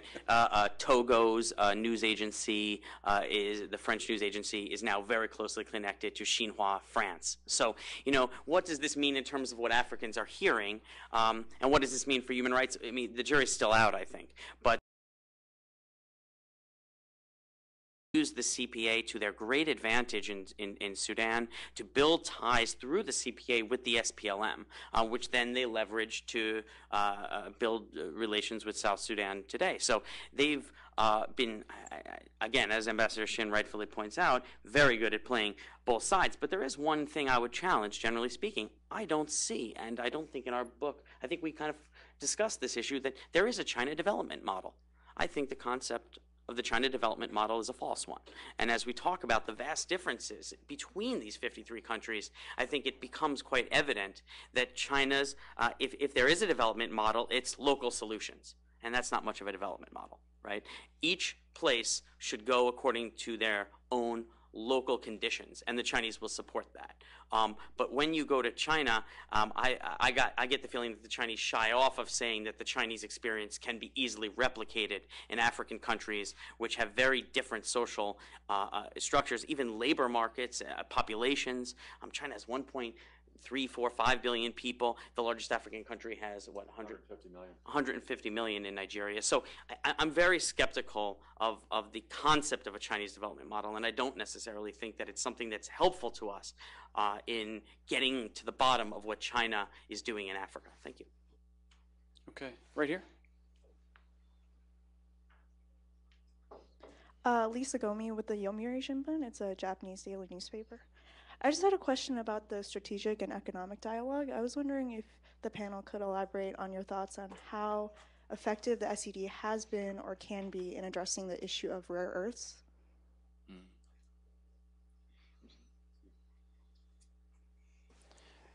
When you said the strategic you said strategic dialogue about the U.S.-China strategic and economic dialogue. Okay. I think that Paulson started, and then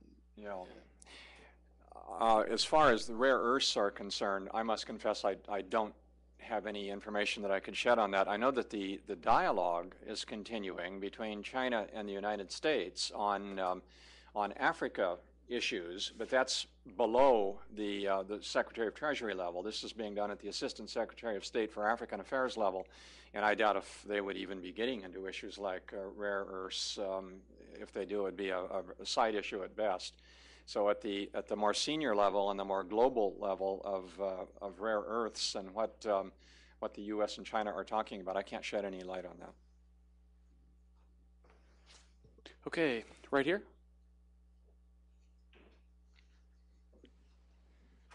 Mark Brodsky, American Institute of Physics, retired. I have a question about corruption and bribery. We hear so much about in the press that many of Africa's problems is this history of corruption and bribery and dysfunction of the economic system because of it.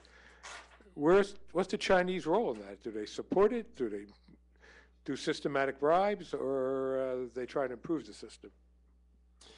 You know, you phrased the question well, in that usually when I get that question in a session like this, it's sort of putting all the blame upon China for causing the corruption. But in fact, if you look at Transparency International's Corruption Perception Index for any of the last 15 years, you will find, although China does not show very well on it, it shows considerably better than the vast majority of African countries do. So it's a question of sort of who's pushing whom on this one.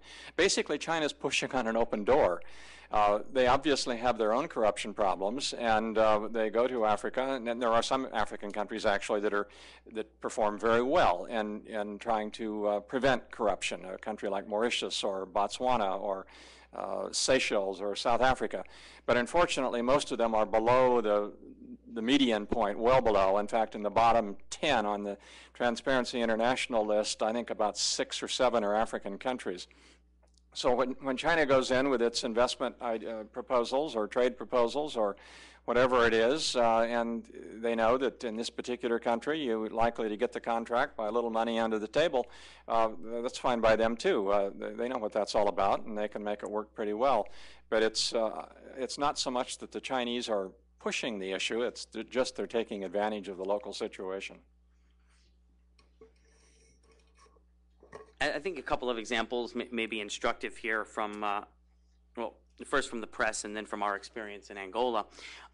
You know, as I said, you know, you follow the news and things pop up. One of them was that Hu Jintao's son was involved in a corruption case in Namibia, where he basically, him and the defense minister, I believe, of Namibia, were in cahoots with regard to some airplane monitoring equipment, or was it airport security equipment. And my understanding is the Namibian defense minister lost his job behind this, and Hu Jintao's son has been promoted, and it goes on, and he's Hu Jintao's son. And so I think that it's one is a question of who's pushing which way, but it's also a question of punishment, right? If two people are involved in corruption, one gets promoted and the other loses his job, it hardly seems like a fair outcome, especially when the Chinese company got the contract. Well, I guess that's perhaps why he was promoted. In the case of Angola, I think one example that Ambassador Shinn and I had the privilege of witnessing was in one of the meetings we had. We were sitting waiting for the minister, and there was a Chinese gentleman in the room. And you know, there's a variety of people in the room, but him and I were the only ones who spoke Mandarin. So I asked him, "Oh, how are you, and what are you doing here?" And he's very unhappy. He rolls out the plans, and he says, "Before I get started on my next project, I got to build this guy's mansion. And here are the plans. I'm here to show them." And so it wasn't even as if they're meeting in a back room. They're meeting in the man's office. And it was quite clear that he was unhappy to be doing it, that it was something, you know, before I get started on the projects I'm here for, I've got to build a house for this guy. And he didn't seem happy about it in the slightest. So, you know, again, which way is the door swinging? It's difficult to tell. But when we look at Angola, generally speaking, the way in which Ambassador Shinn laid out the barter arrangement may, in fact, be quite helpful in terms of corruption, because you don't have all these dollars sloshing around the economy. You've got a situation where you're getting a road, and maybe if the road is good or bad quality, I mean, a lot of that has to do with what the Angolans are demanding, very case specific. But still, you have a road, and you have the Benguela Railway, and you've got items that, so when there's less dollars, there's less corruption, generally speaking. Hard to make off with the road, right? So I think that there's signs for the good and signs for the bad, and it's very difficult to tell who's pushing who on these issues. Thank you. In the back in the gray jacket. Roy Culpepper from the Woodrow Wilson Center. Thanks to all three speakers for extremely stimulating presentations. I'd like to bring up an issue which hasn't come up so far, and that's the currency issue, and tie it to some of Flynt's observations about a new world. As most people would agree, the Chinese renminbi has been undervalued for too long and has nowhere to go but up. But in the United States, this is often seen as a bilateral issue. But in fact, it's more than a bilateral issue. It's a universal issue. In today's Washington Post, there's an article about Brazil and the Brazilian economy and how Brazil is suffering because of a tide of Chinese imports. And that story can be told many times across the developing world. It's not just Africa. And I think Joshua's graph on Egypt told a similar tale. But that story can be told a number of times. So if the U.S. is going to indeed try and adapt its policy in a new world, should it not, in fact, think much more multilaterally than it has in the past? Should it be looking to countries in the developing world for allies in trying to get the Chinese to have a responsible currency policy, because it's not just the U.S. that's suffering, it's the rest of the world. And just to add to that, in terms of the rules of the game on the aid system, again, the Western donors have struggled for a long time to rally around the Paris Declaration and a series of principles around which donors can harmonize and have systems of mutual accountability. And they've been struggling to try and get the new donors like China and India to the table. This year there's a high-level meeting in Korea. Again, there's an opportunity here for the U.S. to exercise leadership, not as the world's #1 power, but as a very responsible multilateral power, to rally around a set of principles that will be good not just for the U.S. but for the whole world. Thanks. I guess I can start with the first part of your question and then perhaps allow Ambassador Shinn to deal with the aid question. Certainly in my experience at the U.S.-China Commission and elsewhere, I've been very interested in the currency issue as it affects the United States. But I think you're very right to point out the effect this has on developing countries, because as the U.S. dollar may fall in value, it brings the renminbi with it. While the Chinese economy is getting stronger, we would expect the renminbi to be stronger. But if the U.S. economy is weak, it ought not take a strong renminbi down with it. That is, I think, a cause of some of the problems. I haven't read this particular article, but I think it's worth reiterating. And I think that there are a lot of developing countries, places like Bangladesh, for instance, who could be making certain products but can't now. And I think that it's a serious concern, and I echo your call for there to be more cooperation and collaboration between the United States and developing countries, because the fact is that we may be able to make the argument that the U.S. lost some of its textile, for instance, capacity because of the undervalued exchange rate. But what I think we can all agree on is those jobs are gone and they're coming back, and they may go to a place like Bangladesh. Kind of the damage has been done for the most part to the United States. But looking forward, those who are suffering right now and in the future are going to be those developing countries which have a cost-competitive, labor-intensive development strategy akin to China, but don't have the ability to manipulate the way that the Chinese have in terms of currency. So I'm very much in agreement. Just to add first on the renminbi, it was an interesting question, and I've never really thought of it from the standpoint of the African countries and their reaction to it. And as I think back, I can never remember a time in all of my discussions with Africans about China-Africa relations that they ever brought it up. It never came up once. And I have to I'm sitting here scratching my head wondering, I wonder why it's never come up. Is there something I don't know about how the currency works to explain why it's just never been an issue? I've heard them complain about all kinds of things in terms of what the Chinese are doing, but that has never been an issue. And maybe it's the sort of thing the United States ought to have a discussion with, and the EU ought to have a discussion with the Africans about, see if they can't get some support for it. On the issue of sort of aid principles, this is, as you implied, is something that China is not really interested in doing. You've got to drag them kicking and screaming into these principles. It's like the AI. What is it? AITI. I'm sorry. EITI. The United States has been pushing China for years to sign on to the EITI principles, and China said, no, we don't want to touch that. That's not something we're interested in. China basically doesn't want to find itself working in an organization or a context where it doesn't have much control of the situation. And if you're talking about sort of a Western-led aid principles, that means either in the OECD context or the European Union or bilaterally with the U.S., etc. And China says, no. We're not interested in that. Now, if you want to talk about these things in the United Nations context, that we'll consider, because there they have proportionally more influence. One, they have a vote on the Security Council, and they've got these 53 Africans and God knows how many other developing countries who are more likely to support them than to support us in the General Assembly. So in those kinds of institutions, they're willing to get more engaged and maybe discuss some of these things. But if they think the agenda is going to be driven by the West, they'd rather stay away from it, and they've been pretty good about that. What is interesting, as I suggested earlier, they have been getting more involved in the bank and the fund, IMF, by increasing their contributions and therefore increasing their voting rights to the point where China, I think, is number 3 in the bank now in terms of voting rights. And that is an interesting development, but I suspect they see even there greater ability to manipulate things than in an OECD context, and that's why they're playing that game. And they're also, sucking up to the Africa Development Bank, because that's all African.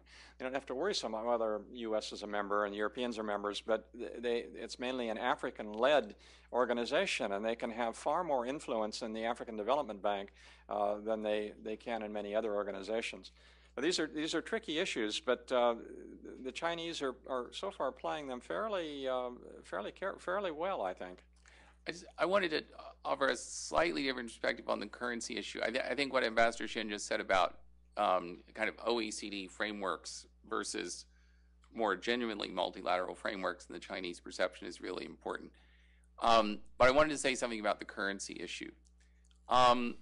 You're not going to have the currency issue to worry about forever. I don't think you're even going to have it to worry about for all that long in the grand scheme of history. The Chinese are very open and explicit that, within a foreseeable period of time, like, many of us in this room could well be alive to see it, that the Chinese want their currency to become a major international reserve and transactional currency. They understand very, very well that their currency will not attain that status on the scale at which they would ultimately like to have it until the currency floats, until, it's basically currency markets that determine how much the RMB is worth. They know that day is coming. They don't think they're ready for it yet. How soon they think they're ready for it is a really interesting and important question. But that day is coming. And I think that the really important strategic question that we ought to be dealing with the Chinese and on a multilateral basis with a lot of people is, how are we going to transition from the international monetary order from, I think, at this point, a kind of artificially path-dependent kind of determined reliance on the dollar to something that is more stable over the long run and recognizes the kind of shifting distribution of economic power around the world. Now, that's a really important question. In 1971, when the United States unilaterally pulled itself off the gold standard, then Secretary of the Treasury John Connally told a group of European finance ministers, it's our currency, but it's your problem. And I think we should be trying to work toward an outcome on the currency issue over the long term in which there's not a day in which a Chinese finance minister says something like that to his international counterparts. You know, we really ought to be working for a kind of orderly transition in long-term transition in the international monetary order. I think until that time comes, though, you bring up a good point. I would just point you to Arvind Subramanian at the Peterson Institute. I don't know if you've read his work before, but he makes the point, I think rightly so, that currency undervaluation in China much more impacts developing economies than it does the United States. So I think that's a good point. We're going to take 3 questions, kind of rapid fire, and then we're going to ask the panelists just to kind of do that. So go quick, ask your questions very fast, and then we'll get you on out of here on a Friday afternoon. In the back. Good afternoon, everyone, and greetings. My name is Femi Akimbi. I'm with ADC, and I'm originally from Nigeria. Unfortunately, I don't see that many Africans here. Secondly, for house cleaning purpose, I thank the effort of the group to put this together, but I would like to see an African as one of the panelists to speak from an African perspective. The experience we engage with the Chinese, we don't need a PhD from Yale or Harvard to do that, so we'd like to see one of those. The second thing I would quickly like to say is that there are 2 houses, thinking of Africans. There's the house of the government, who wants to make all this relationship with China, with the US, and the rest of the world. But there's the majority of the African grassroots, which this government are not attending to. What we're saying and what we're thinking are 2 separate things. The African thinks that the Western world does not have no interest in developing the infrastructure in Africa, and that they are now overly jealous because China is taking over it. That the Western world have Africa to themselves for over 50 years. They didn't do anything. Mm-hmm. My question now is does the US have a new scheme to finance the infrastructural development in Africa? Thank you. Great question. Next question, and we'll ask the panelists to do all 3. Right here in the blue shirt. Sort of dovetails nicely with the last question in the sense of what should we do. And I was hoping I could ask, I'm Isaac Carden, by the way, from National Defense University. I was hoping to ask Ambassador Shinn to unpack a little bit those partially overlapping sets of U.S. and Chinese interests in Africa, and maybe sort of spin some of those implications into prescriptions or predictions, which I know is a dubious exercise. But let me repeat quickly what I heard and then maybe ask you to identify. Quickly. Sure. So I heard access to resources and export markets as being shared interests, and I think an argument could be made that these are less problematic and potentially areas of complementarity. The third one was ensuring or actually converting ROC recognition to PRC, which I think is something that's neither fish nor fowl.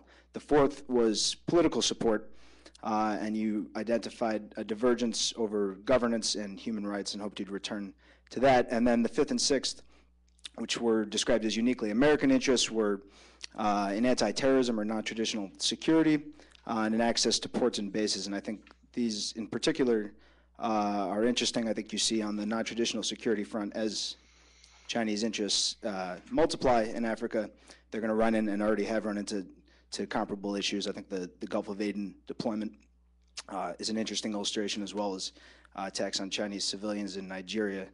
So I guess if you could identify maybe points of leverage, points to be shelved, and points of inevitable tension, and suggest what to do other than wring our hands.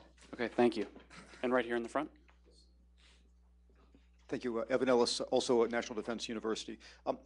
First, a quick comment. I was particularly struck by the number of parallels between Chinese behavior in Africa and Chinese behavior in Latin America.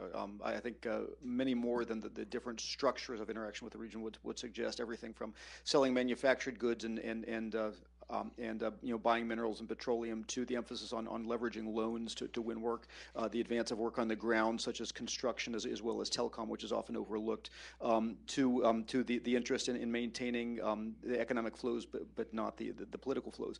But following the parallel, my question is, how do you see evolving China's attempts to protect its interests in Africa? And by that, I want to ask three specific things. One, in the area of security, the use of militias, private security companies, other things, but basically the mineral companies, extractive companies, operate in dangerous places and often have problems. How is China trying to find the security of its personnel? Second, how is China trying to defend its contracts against the vagaries of changes in African regimes, attempts to expropriate, rewrite, things like that, through its use of soft power and other vehicles? And third, how is China seeking to protect its resource flows as it becomes increasingly dependent on those? Again, everything from infrastructure blockages to strikes and other types of things. As China becomes more dependent on Africa, how does China, try to prevent Africa from becoming a problem for China? Okay, just to review, we have why isn't there African on the panel? I have to take some responsibility for that, so we can talk maybe about a follow-up event. Why is there no Chinese on the panel? And why there's no Chinese on the panel. Maybe we can have a dual panel. So the other two were, and a woman. There we go. Yeah. You guys just didn't cut it up here. Okay. Okay, the other two were prescription, given the mutual interest for Ambassador Shinn, and then how does China protect its stake in Africa? Well, actually, I'm amazed at how three people in the audience can ask 9 questions so quickly, but you just managed to do that. Wow, what a handful here. Well, first, starting at the gentleman in the back of the room on making the distinction between sort of African governments and the African street. It's a very important point. And because we're focusing, or at least I was focusing in this session on investment and aid, basically didn't get into sort of the whole panoply of political issues that are out there, which I normally do in a presentation that I make on this topic. Your specific question, though, is, I guess I should elaborate one thing on that. China has made a special effort to have good relations with African governments. It's gone out of its way, and it's done very well, I might add. That's the hallmark of Chinese policy in Africa and probably in the rest of the world too, most of the rest of the world. It does much less well when you start talking about civil society, opposition political parties, labor unions, non-governmental organizations, on and on and on, because they haven't quite figured out some of these kinds of groups. But with governments, they have developed to a fine art a positive, cordial relationship. Your specific question is, will the United States step in and finance all this infrastructure the Chinese are doing? And the answer is no, they won't, nor will the European Union. But it's important to keep one very important fact in mind. These are not grants. These are loans, and the African governments have got to come up with the money to pay for this stuff. And if they have oil and minerals, it's no problem. If they don't have oil or minerals, it's sometimes a bit of a problem. If the United States were able to get the loan, or if it had the loan money, and if it were able to get the contract, it might be willing to do this. The problem is the Chinese companies are very proficient at doing these things, and they're willing to do it at lower cost than Bechtel is, or some European company. And that's where the real problem arises. If you had an otherwise level playing field, there still would be problems with the American companies or the European companies getting the contracts. Brazilian companies are sometimes able to go in and outbid the Chinese. Portuguese occasionally in the Lusophone countries. Every now and again a German company will get a foot in the door, or a French company, not very often. The Chinese normally underbid almost every time. But it's the loan package arrangement that their government provides that really seals the deal, and the United States is not in a position to do that. Unpacking the interests that I raised earlier, that's really a huge question, and I don't want to keep people here until midnight, but just to summarize very quickly, the 3 overlapping interests that the U.S. and China have in Africa are access to resources, particularly oil, at least in the case of the U.S., oil and minerals in the case of China, the ability to leverage the political support of the 53 African countries and international fora, from the United Nations to the World Trade Organization and everything in between. That's an overlapping interest. The access to African markets to sell your products, in other words, increasing American and Chinese exports to Africa, although it's the proportion of total American and Chinese trade is low, it still is a growing interest because of the fact that Africa's 1 billion population, and it's becoming a wealthier population, so it's becoming a more attractive market. There are three interests that do not overlap. One is the Taiwan issue, which obviously is non-concern to the U.S., and then there are two issues that are really not, at this point, of great concern to China. One is the ability for U.S. military aircraft and naval vessels for overflight, landing, and port visits. This is starting to appear as a Chinese interest, but it's not a big one yet. And the other one are this whole panoply of negative things that come from Africa and other parts of the world, not just Africa: counterterrorism, countering narcotics trafficking, money laundering, international crime syndicates, on and on and on. These are of some interest to China, but not near to the extent that they are to the United States. Now, in terms of leverage, points of leverage and tension, I would just say in a very general sense that there are some areas here of potential leverage, and that both the United States and China generally want political stability in Africa. Now, where that becomes a problem are places like Sudan and Zimbabwe, where I think we would like to see some change. Now Libya, most recently. In fact, Libya has become a point of tension between China and the United States. The United States obviously actively trying to dump Gaddafi, and China abstaining on the resolution for the no-fly zone and being very critical of current policy by the West in Libya. And there will be other examples of that around the continent. So there are some exceptions to the stability question where we will part company. On economic development, I think it's very much of an area of agreement where both China and the United States want to see economic development in Africa across the board, and where I suggested earlier there are even potential areas for collaboration in the area of public health, for example, and agriculture, where we both have something different to offer. I'll leave it at that because I could go on at some length, but I'm afraid I'd run out of time. Lastly, just to comment on how will China protect its interests in Africa? And you raised the possibility of private security companies. You pointed out quite rightly that they are encountering personnel security issues around the continent. They have been for the last several years, just like Westerners have been for decades. They need to protect their contracts. They need to protect their resource flows. And they are looking at all of these issues, and they're finding that these are much more troubling than they thought 5-10 years ago. This is the real world, and I think there might have been a time when the Chinese thought, hey, we're a developing nation too, and we're going to be treated differently. And besides that, we're not white. Our skin color is a little closer to the folks who live in Africa, and we're going to be seen a little differently. Well, you know what? It didn't quite work out that way. The Somali pirates are more than happy to take a Chinese ship and Chinese crew and ransom them for just as much as they'll get from France or Britain or the United States, and they do just that. In the Ogaden area, you had a Chinese drilling team in an area where they had been warned, don't come in. We don't care who you are, what country you're from. You come in this area, we oppose the government in Addis Ababa, we're going to attack you. They did. They killed 9 Chinese, took 9 Chinese hostage, eventually released them. And the Chinese decided, we're not going back there. Been there, done that, and we learned our lesson on that one. They had the same sort of a problem in southern Kordofan in Sudan, where they have a lot of oil operations going on. Had a couple of, I guess they had 5 or 6 people captured. There was an attempt to get them back in the effort to get them back. This was a Sudanese effort. 2 or 3 of them were killed, and 1 is still missing.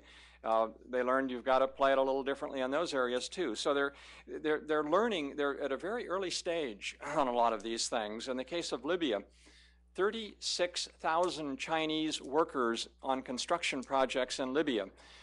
They all left, and it was one of the most successful, I guess the only recent neo by China in recent history. They sent in 4 big Aleutians. They sent in a couple of frigates to monitor civilian ferries. They got all 36,000 of them out of there. No one was, I guess there might have been a couple of injuries, but no one was killed.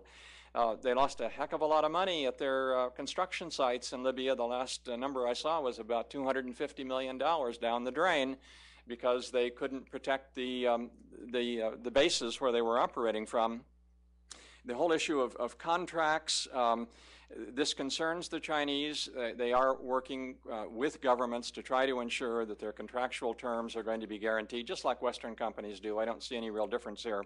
But it is a concern to them. And resource flows, we've talked about that already to some extent. I would only, I guess, reiterate that I see China developing a naval capacity in the Indian Ocean primarily to ensure resource flows, not just from Africa, in fact, for the moment, probably more so from the Middle East and the Persian Gulf, but also from Africa, and eventually going all the way around to the west side of Africa. They're not at the point where they really can do anything about that yet. But China does not want to rely upon the American Navy for ensuring that it continues to receive its energy from this part of the world. And they're going to make a major effort to ensure that at some date they can handle the sea lanes in that part of the world. Okay. Josh, go ahead. Briefly. Cover, 9 questions, briefly. Okay, no, but I won't cover them all. But first, I want to say to you, when Ambassador Shinn and I returned from Africa, we had a conference on Capitol Hill in the Rayburn House Office Building, and we invited Ambassador Alawale Coker from Nigeria, who had been representing Nigeria in China for many years. We also invited Paulo Jorge from the MPLA in Angola. So, maybe not today, but certainly there are conferences with African participants, and we're very savvy, but the cost is very prohibitive in terms of bringing them from Africa. Just a couple of things. One, I want to say this. The best thing China is doing in Africa is infrastructure, and I applaud them for it, and I think that it's great, and I think it's necessary, and I think we should continually, publicly applaud them for it. It reminds me of an interview we did in Ethiopia with the Ethiopian roads minister, who told us, you know, if I have any problems at all, I can go right to the Chinese embassy and I'm going to get my roads. But if the French are doing my roads, I got to go to court in Paris, and it's a problem, right? So this happened. I think this was the happiest guy we met in all of Africa. I mean, he was getting his roads at a 30% discount from the Chinese. So I applaud them for that, and I know that the United States is not going to be doing it anytime soon. In fact, our own infrastructure needs quite a bit of repair. Before we build for others. But I also think that my comments before about anti-colonial resistance narratives, applications to Africa, I think, applications to China, Chinese people is relevant here in terms of understanding how the African street feels versus the governments. I'd also add China's Communist Party's outreach to African political parties as a part of the political relationship is a critical element that we as Americans, and NDI doesn't do what the Chinese Communist Party's International Department does. And what they're doing in Africa is impressive work. I think up until 2006, 60 African party leaders had been feted in Beijing, and that is really impressive. And they're always meeting these Africans on the right level, too. If you are the foreign minister, you meet the Chinese foreign minister. Which reminds me, every year, the very first trip the Chinese foreign minister takes is to Africa. Since 1991. Exactly, yes. So for, I guess, 20 years now, the first trip every January is to Africa. So I keep my eyes out to see if that trend continues. And then I guess the final point I'll make is with regard to the China-Latin America point that this gentleman made. And I would say yes, and their trade patterns are similar, and largely because the factor endowments are similar. China has a comparative advantage in capital-intensive and labor-intensive production over these places. These places have advantages in resources. It's no surprise. I don't think there's an economist in the world who would wring his hands about it. The question is, what are the implications of it? And that's where we get into some hand-wringing. Okay, so that's my quick analysis. Thank you very much. Okay. Do you want to say anything? Go, great. Join me in thanking the panelists. Thank you, audience, thank you, Carnegie. Thank our web viewers. And